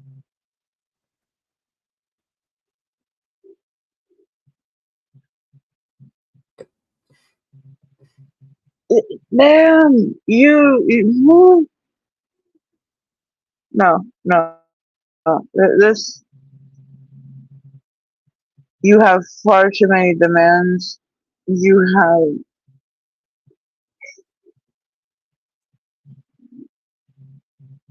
the one thing I do want to push back just a tiny bit, Marlon. There are plenty of couples who, for very different reasons, will go and have separate bedrooms. It Yeah, has it nothing ain't to this. do. It ain't this one. She got the No, hell no. away from you. Bro. I get it. There are people who have separate bedrooms for. She's You ain't just one not of them, that. bro. You ain't one of them. You ain't one of them. That's why I have to stop you, Anna. I get it. When we talking to the grand scheme of things, there are people who get separate bedrooms for different reasons, and there's nothing wrong with it. Bruh, you ain't one of those people. Absolutely not. I just want to make that perfectly clear. You are not one of those people. I just don't want to give no ammunition to this dude to go, see, there are people who have separate bedrooms, but I just feel no. She wants to get the hell away from you. That's it. Yes. It was just that you said this isn't done, and it is done. Yeah. So, no, I agree. I agree. And there's just, but okay, wait. We're in a real or not? Yeah. Like, where's it? I just cannot believe somebody is like this. I'm sorry. So I'm really gonna say nah, because I cannot believe somebody is like this. I can.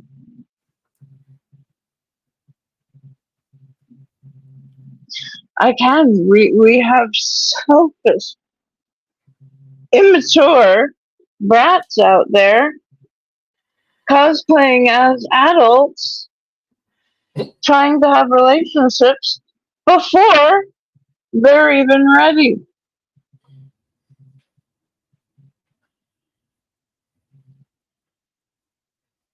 No, and unfortunately, this is the control, the my way, the highway. I've seen that too many times.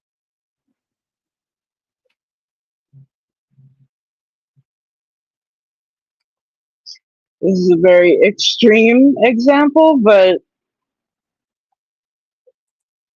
he believes he's doing it all for the greater good of the planet.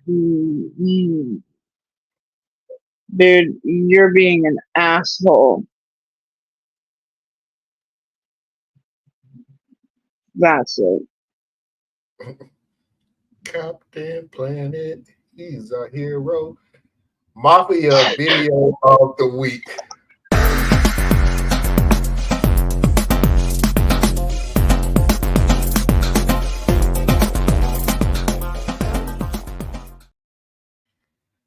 I don't know, and I'm going to make sure that I chop this video up for everybody to see. If you do not know who George Collins is, I feel so sorry for you.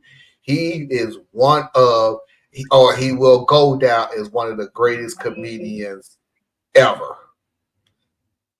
Ever. He was ahead of his time. And I knew he was funny when I watched him back then, but like I said, I grew up tremendously, and now I look back on his shows and I'm just like, if this dude wasn't on point on a lot of shit that he was saying, it was not funny. It was, be honest with you, go look up George Collins, and it actually gets kind of damn spooky that the stuff that he was saying came to fruition on everything he was saying. So we're going to do a series on George Collins by doing soft words. Now, I got to admit, Anna, he got to one portion, which I think is the third video or the second video, that was kind of, I don't know about that one. But the first two, oh yeah. Soft words, aka what we've been saying on this show for many a times, just trying to make you feel better. I don't like words that hide the truth. I don't like words that conceal reality. I don't like euphemisms or euphemistic language. And American English is loaded with euphemisms because Americans have a lot of trouble dealing with reality. Americans have trouble facing the truth. So they invent a kind of a soft language to protect themselves from it. And it gets worse with every generation. For some reason, it just keeps getting worse. I'll give you an example of that. There's a condition in combat. Most people know about it. It's when a fighting person's nervous system has been stressed to its absolute peak and maximum, can't take any more input. The nervous system has either snapped or is about to snap. In the First World War, that condition was called shell shock. Simple, honest, direct language. 2 syllables. Shell shock. Almost sounds like the guns themselves. That was 70 years ago. Then a whole generation went by, and the Second World War came along, and the very same combat condition was called battle fatigue. 4 syllables now. Takes a little longer to say. Doesn't seem to hurt as much. Fatigue is a nicer word than shock. Shell shock. Battle fatigue. Then we had the war in Korea in 1950. Madison Avenue was riding high by that time, and the very same combat condition was called operational exhaustion. Hey, we're up to 8 syllables now. And the humanity has been squeezed completely out of the phrase. It's totally sterile now. Operational exhaustion. Sounds like something that might happen to your car. Then, of course, came the war in Vietnam, which has only been over for about 16 or 17 years. And thanks to the lies and deceit surrounding that war, I guess it's no surprise that the very same condition was called post-traumatic stress disorder. Still 8 syllables, but we've added a hyphen. And the pain is completely buried under jargon. Post-traumatic stress disorder. I'll bet you if we'd have still been calling it shell shock, some of those Vietnam veterans might have gotten the attention they needed at the time. I'll bet you that. I'll bet you that.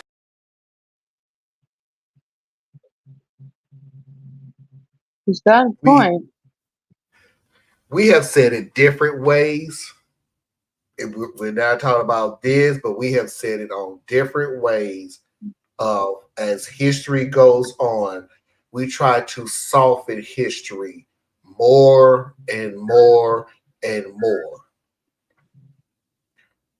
And I'm going to let you know now, we got a few people, a lot of people, well, the more average than we normally have at this time on Sunday that's watching. American history is not pretty. Them rainbows and sunshine, those apple pies, the eagle flying over your head, and all this other stuff that they've been feeding you in school. is not completely real. I'll at least give you that, okay? I'm not going to say it's not real. America has done some good things. But my issue with American is, but you have to, at the same time, sit there and acknowledge that America has done some awful fucking things.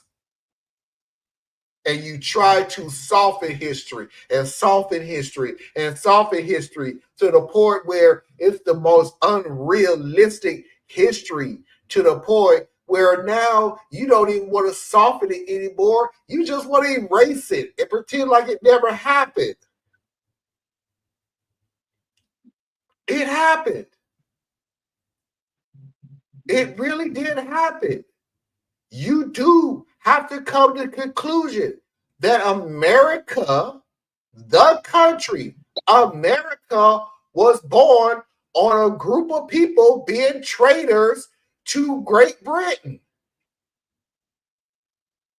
Suck it up. Tell me what the difference is. Because it's true. But they want to soften it up.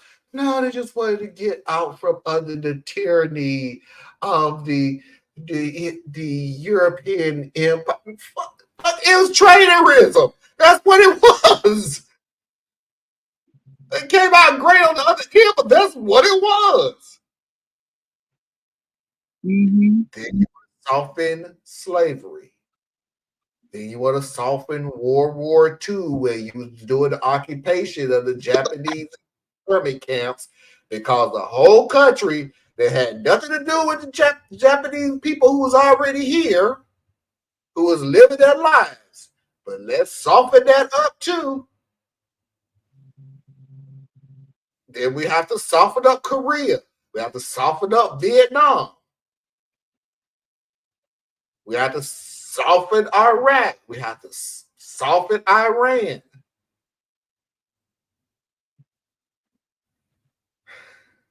I really just want y'all to live in reality. I'm not trying to be a downer on this. I really, really am not. All I want you to do is come to the realization that this country, as great as it is, arguably the number one power in the world, was not built on rainbows and sunshine and lollipops. It was built on some things. Just put it in perspective. It was built on some things. Some you're going to like, some you're going to be proud of. Some you're going to be horrified of. And some things you're going to totally hate. It's okay. It really is okay. What is not okay is when you happy with the good and erase the bad. That, my friend, is called delusional. Mm. And when you go out of your way to find people who agree with your stance, it's called an echo chamber. I just need you to come back to reality. That's it. There is a reason propaganda is sanitized the way it is. Let's look at, first of all, veterans coming home and they're missing limbs. They are not able to reintegrate because of Anna, the horrific. hold on, hold that thought, because we'll probably never see this again for another 6 months. And yes, I am jumping on her. Hello, Afra Singh. How are you? Hey, babe. Good to see you. Finally caught y'all live. Hello, Alfred. You know I'm just messing with you. But go ahead, and I apologize. I just know I'm never gonna see her no time soon after this. We probably don't go through another election by the time Afro done came through again. So go ahead. I'm sorry. Go ahead. She's still not as Always good bad. to see you. Like, She's still not as bad as Thea's doing a recording, but whatever. we all have lives. It's alright. It's alright. But no, when veterans were coming home and we as a public were suddenly having to face the loss of limbs, the loss of any fuck to give,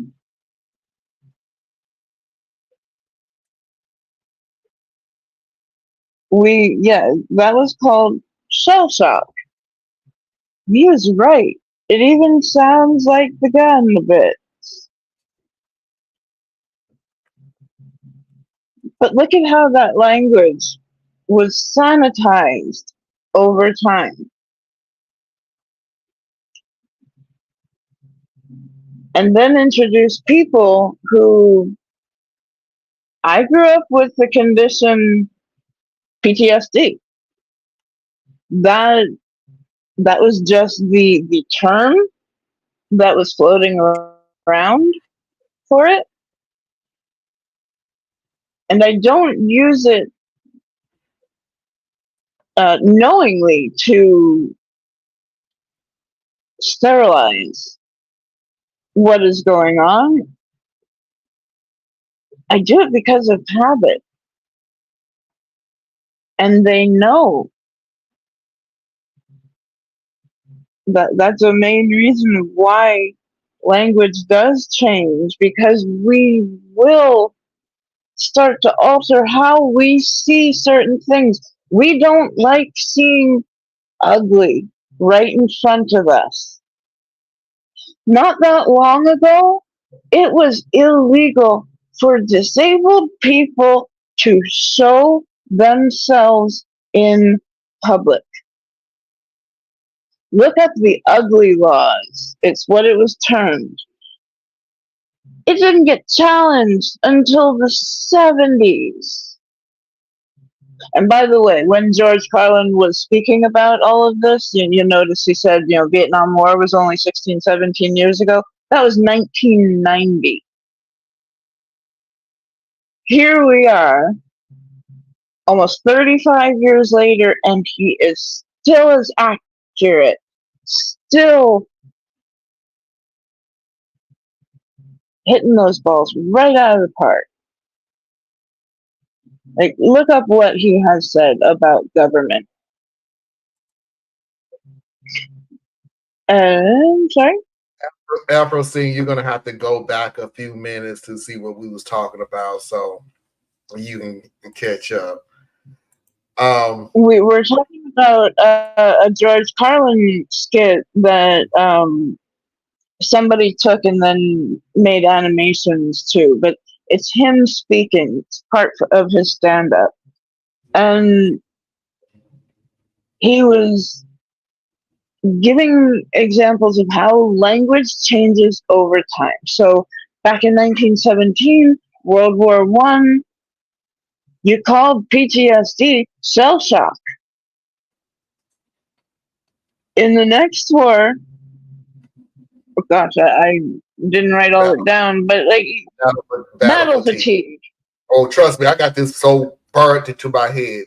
Shell shock to battle fatigue, to operational exhaustion, to now to PTSD. Right. And the last word was, if we would still call it shell shock, a lot of them Vietnam veterans would have got the help that they needed. Because we kept watering down the same issue. I am not sure that if our rhetoric had stayed the same? Would we have seen more corrective action? I am not sure. I'm not sure about, you know. Just because, calling it shell shock,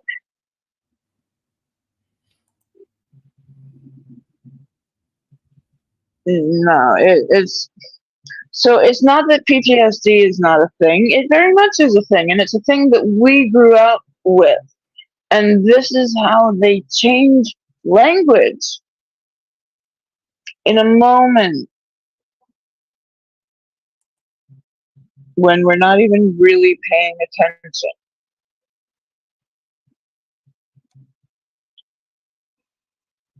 It's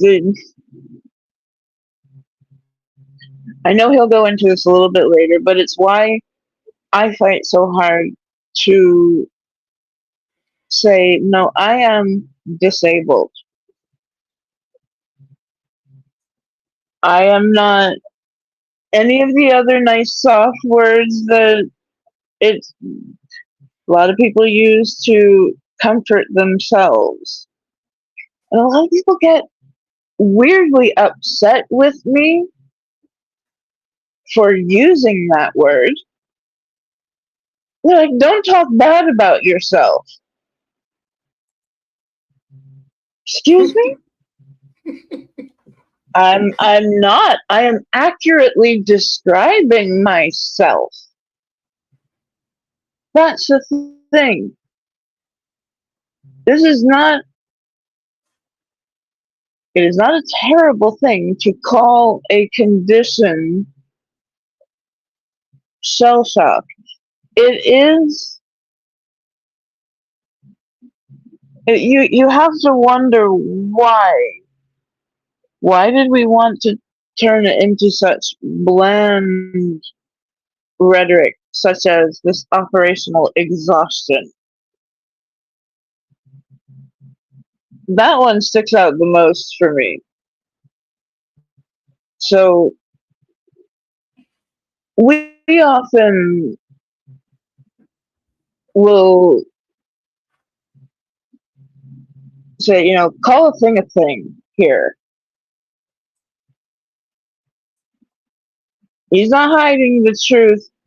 He's lying.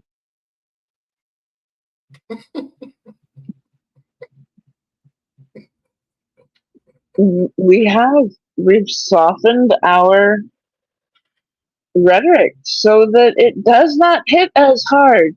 And then we wonder why things pass us by without truly understanding what just happened. Because we are not being real with ourselves about what we are seeing. There is no way to soften slavery. There is no way to soften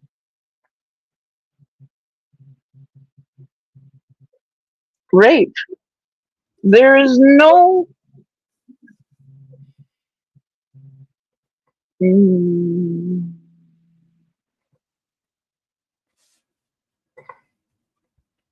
no, scratch that.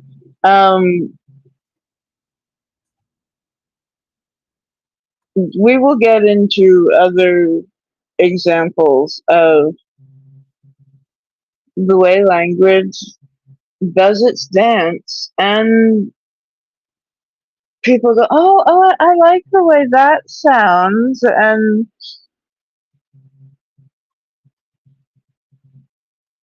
suddenly we are changing entire meanings without realizing it.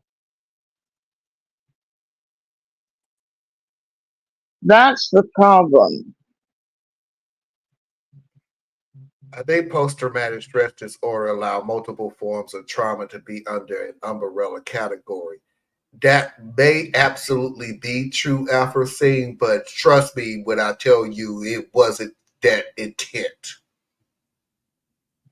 Mm-hmm. There was a loud, but when that it came out, it wasn't that intent. It was a softening blow. Because I can't see shell shock. I don't see why you couldn't do the same thing with those two words. Now, I'm not getting on you. I get exactly what you're saying. I literally understand exactly what you're saying. But I just want to make sure that you understand that there's a difference between. I don't want you to think there was a room full of psychiatrists and psychologists hanging around in a smoke-filled room with cigars and thinking, what's a better way of coming up with a word when we could put all forms of trauma into one category? No. At that point, they probably got freaking lazy as hell and decided post-traumatic stress disorder. Let's just add that trauma to it.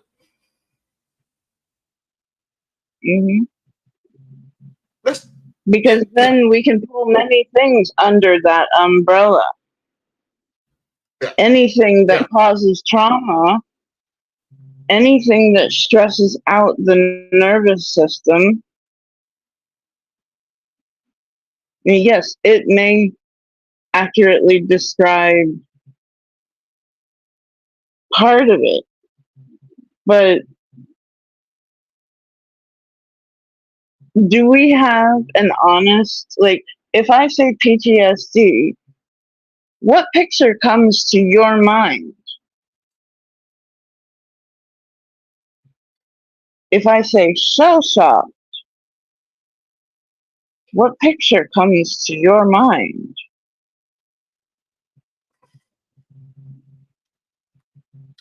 That's why the word form. Form. When I say words, everybody look at me like, what the form? What the? Look up some of the other traumatic things. It's a form of PTSD. It's a form of things. That's not in the umbrella. It's a form of it. It's a form of this. Think of anything that you want to do. Cancer. It's a form of cancer.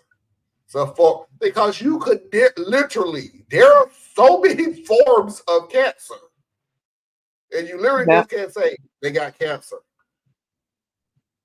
What kind of cancer? Oh, you wasn't supposed to ask that. You were just supposed to feel something. No. Forms of cancer. Forms of flu. Forms of cold.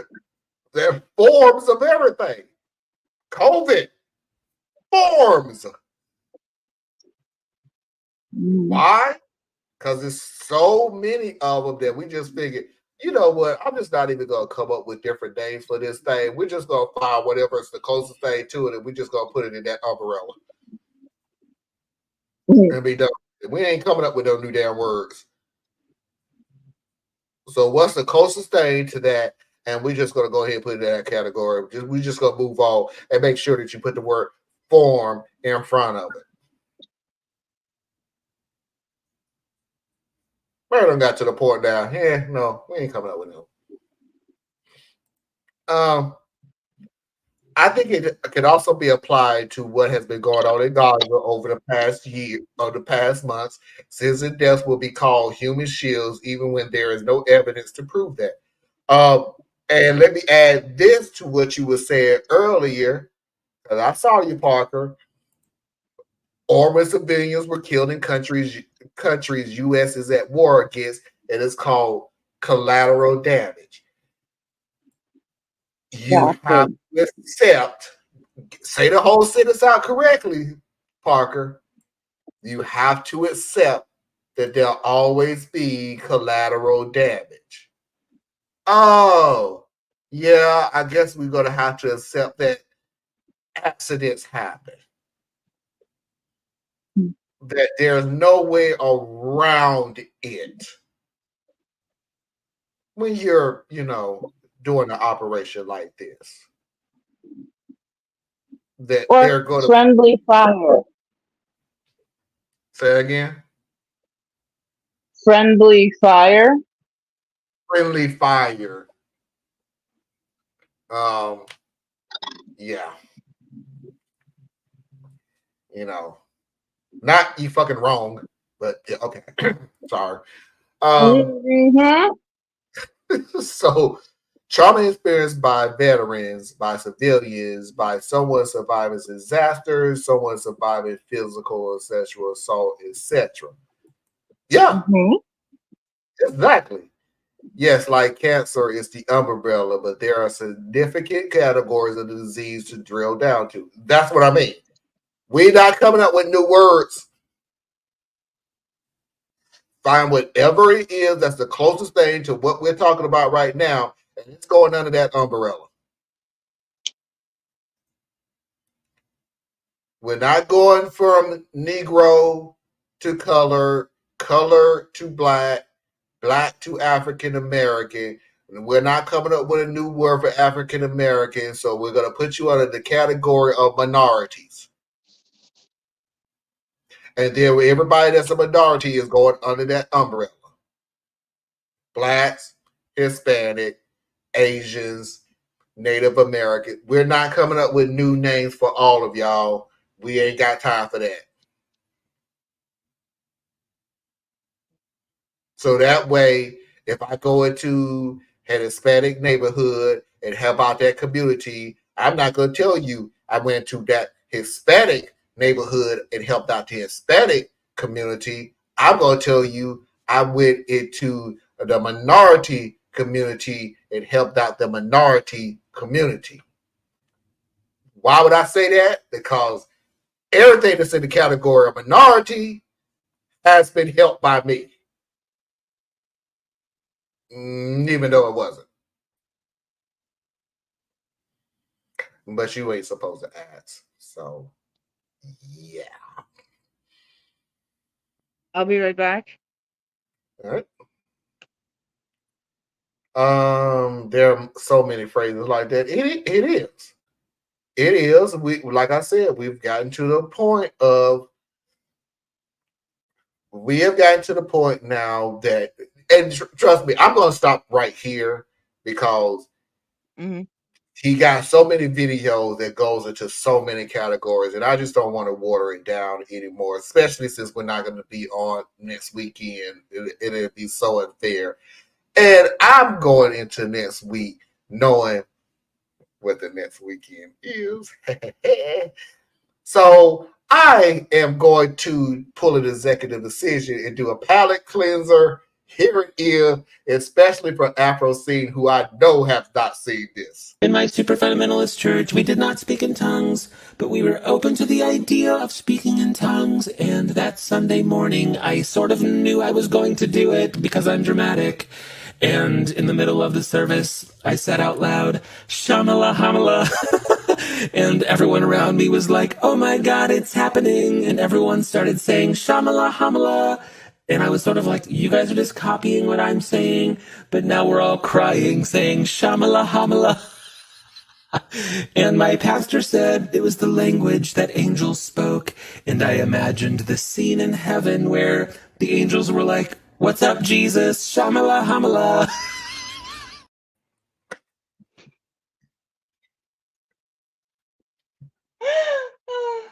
I don't know why that part is the one that cracks me up the most. What's up, Jesus? Shamala hamala. What's up, Jesus? Shamala hamala. I don't know why it's killing me. Oh, God. Oh, God. I don't even know why that's the one that's killing me. I figured I'm going to hell anyway. Might as well go out on a happy note. What's up, Jesus? Shabala. Because I'm dramatic. I love that one. What's up, Jesus? Shabala. Oh my goodness. I don't know why that kills me so much. Foxy's videos of the week.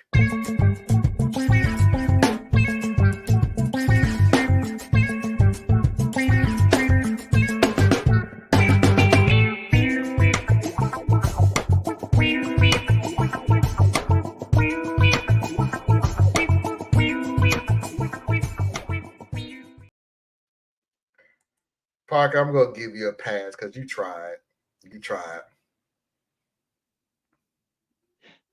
But like we said, if you ever need the reminder of how the name is pronounced, just think to yourself, Shamala, Hamala, Kamala.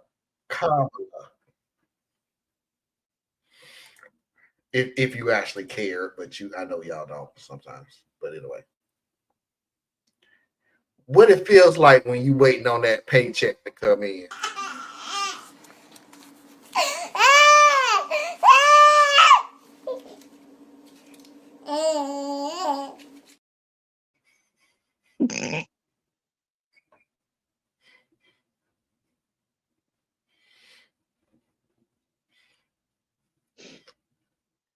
Feels that way sometimes, boy. It feels that way. You I get crying. that first reaction when I look at my bank account. Ah! It feels that way, boy. It feels that way. Second video. Yeah, I don't care what y'all say. We ain't making 2 trips. We just not. Hey, babe, you got it all? Oh, yeah, I got it. All right, it's a lot of stuff. You're probably going to have to take 2 trips.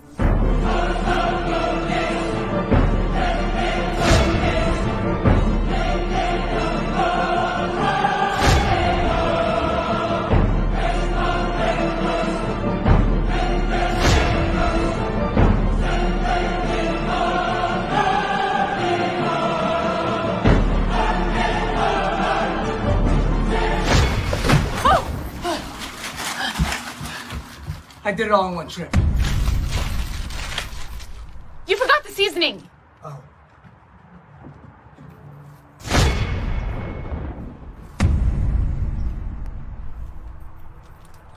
Thanks.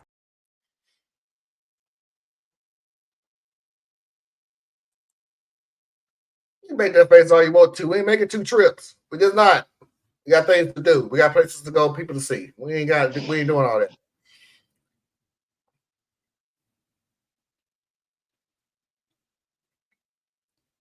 Put the seasoning up that man's rectum. He clean. Damn. He clean. He clean. What's the problem? He clean. Man clean. You don't trust his ass? I don't know why. Married? You married?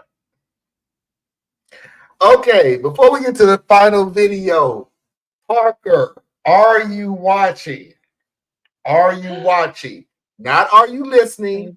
I need to know right here and right now, are you watching? You have to be watching and not listening. 2 different things. So, I'll wait on Parker. Check in, baby boy. Think of all the extra things you could do with all the time you say, thank you. Thank you. That's what I'm saying. We got things to do. We got things to do, people to see, time is money, money is time. We ain't got all this. That's not his rectum. Nope. That was his butt cheek. Nope. Exactly. You can watch a TV show for 30 more seconds. Exactly. We got things to do. We got business. Money, time is money. Money is time. We gotta go. I gotta go. We got things to do. People to see. Places to go. Did you see how slow they were going because they had all that? But he got there. 1 trip. It's all that matters. It's all that matters. Parker said yes. Afro says she's watching. So to let y'all know, we will not be on next weekend. Which that's why I said we would never see Afro sing until August, because she'll forget all about us and move on with her life. I'm literally messing with you, Afro sing. Kind of. But we love you. We will not be on next weekend. I am a wrestling fan. Parker is a wrestling fan. WrestleMania is our Super Bowl. we ain't doing chat squad during WrestleMania, but watching the show. So, because of that, because of WrestleMania weekend, I have pulled up a video just for me and Parker. If you enjoy it, I appreciate it. Also, if you haven't hit that like button, because for some strange reason, we have a lot more people watching at this time of night on a Sunday than we normally have. So, okay. Thank you. If you haven't hit that like button, please do so now. But Please do. It really does help. so for all the wrestling fans out there, this is for you. Get up!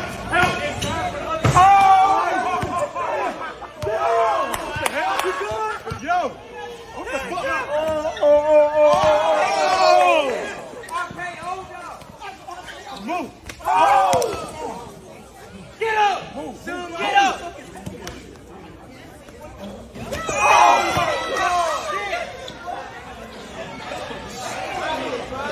Get up!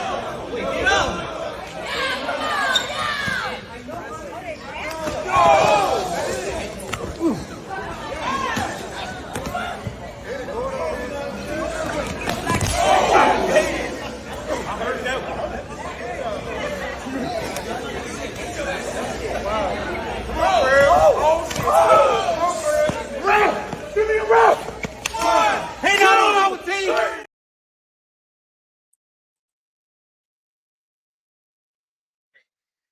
Yes.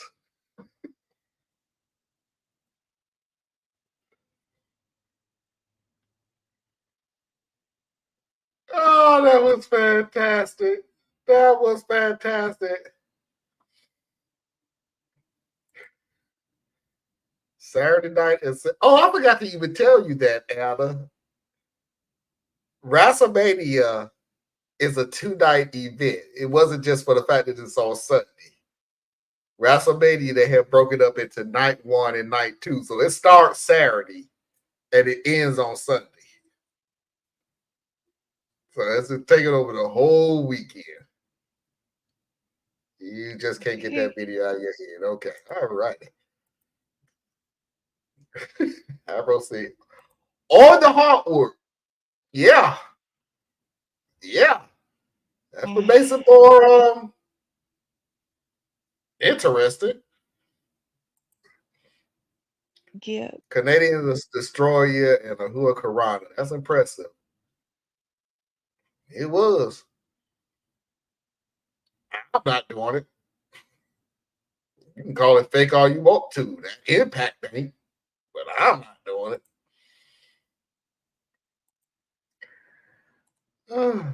You have nothing? It was fun.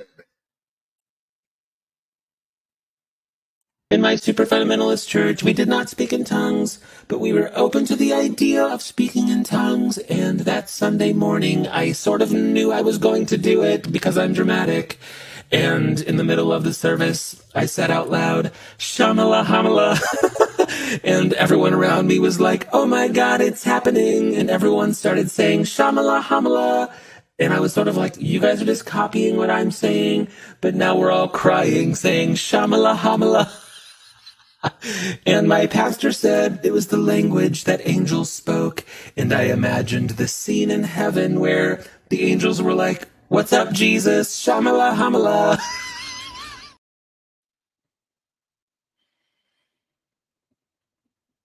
And in case y'all missed it, that's what's on that pastor's book. Sausage, Saints, and Sinners. And sinners, yes.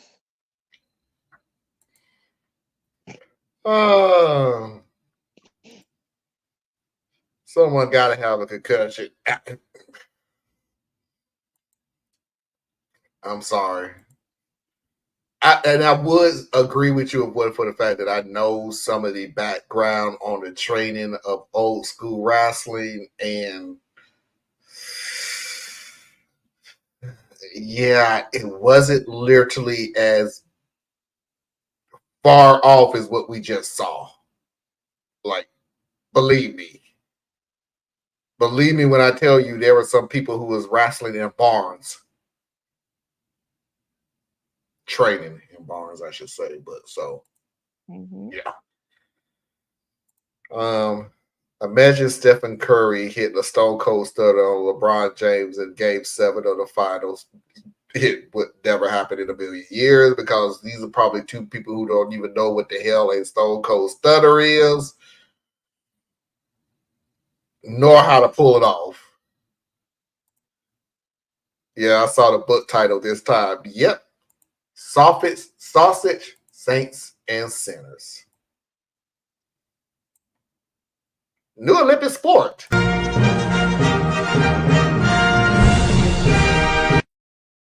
All right, I'm there.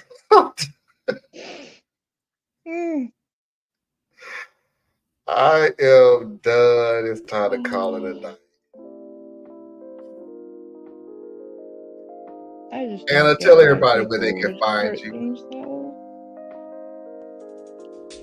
You can find me at borreliaetc.com. And I have actually linked up my TikTok now. So on the video page, you will find links to all the pertinent places. I'm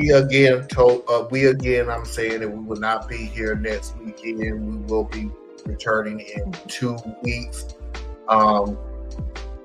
Continuing with the shenanigans that we do, because it is what we is. We do what we do. We are in the 4th season.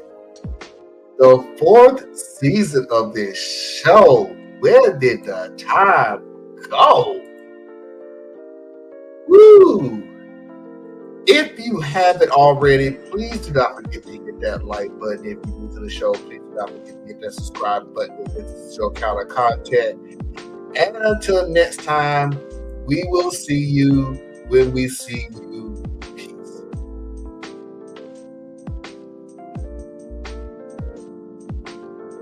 Shamala, hamala, kamala. Something else? I can't think of nothing. Good night, everybody. See you in 2 weeks. Good night.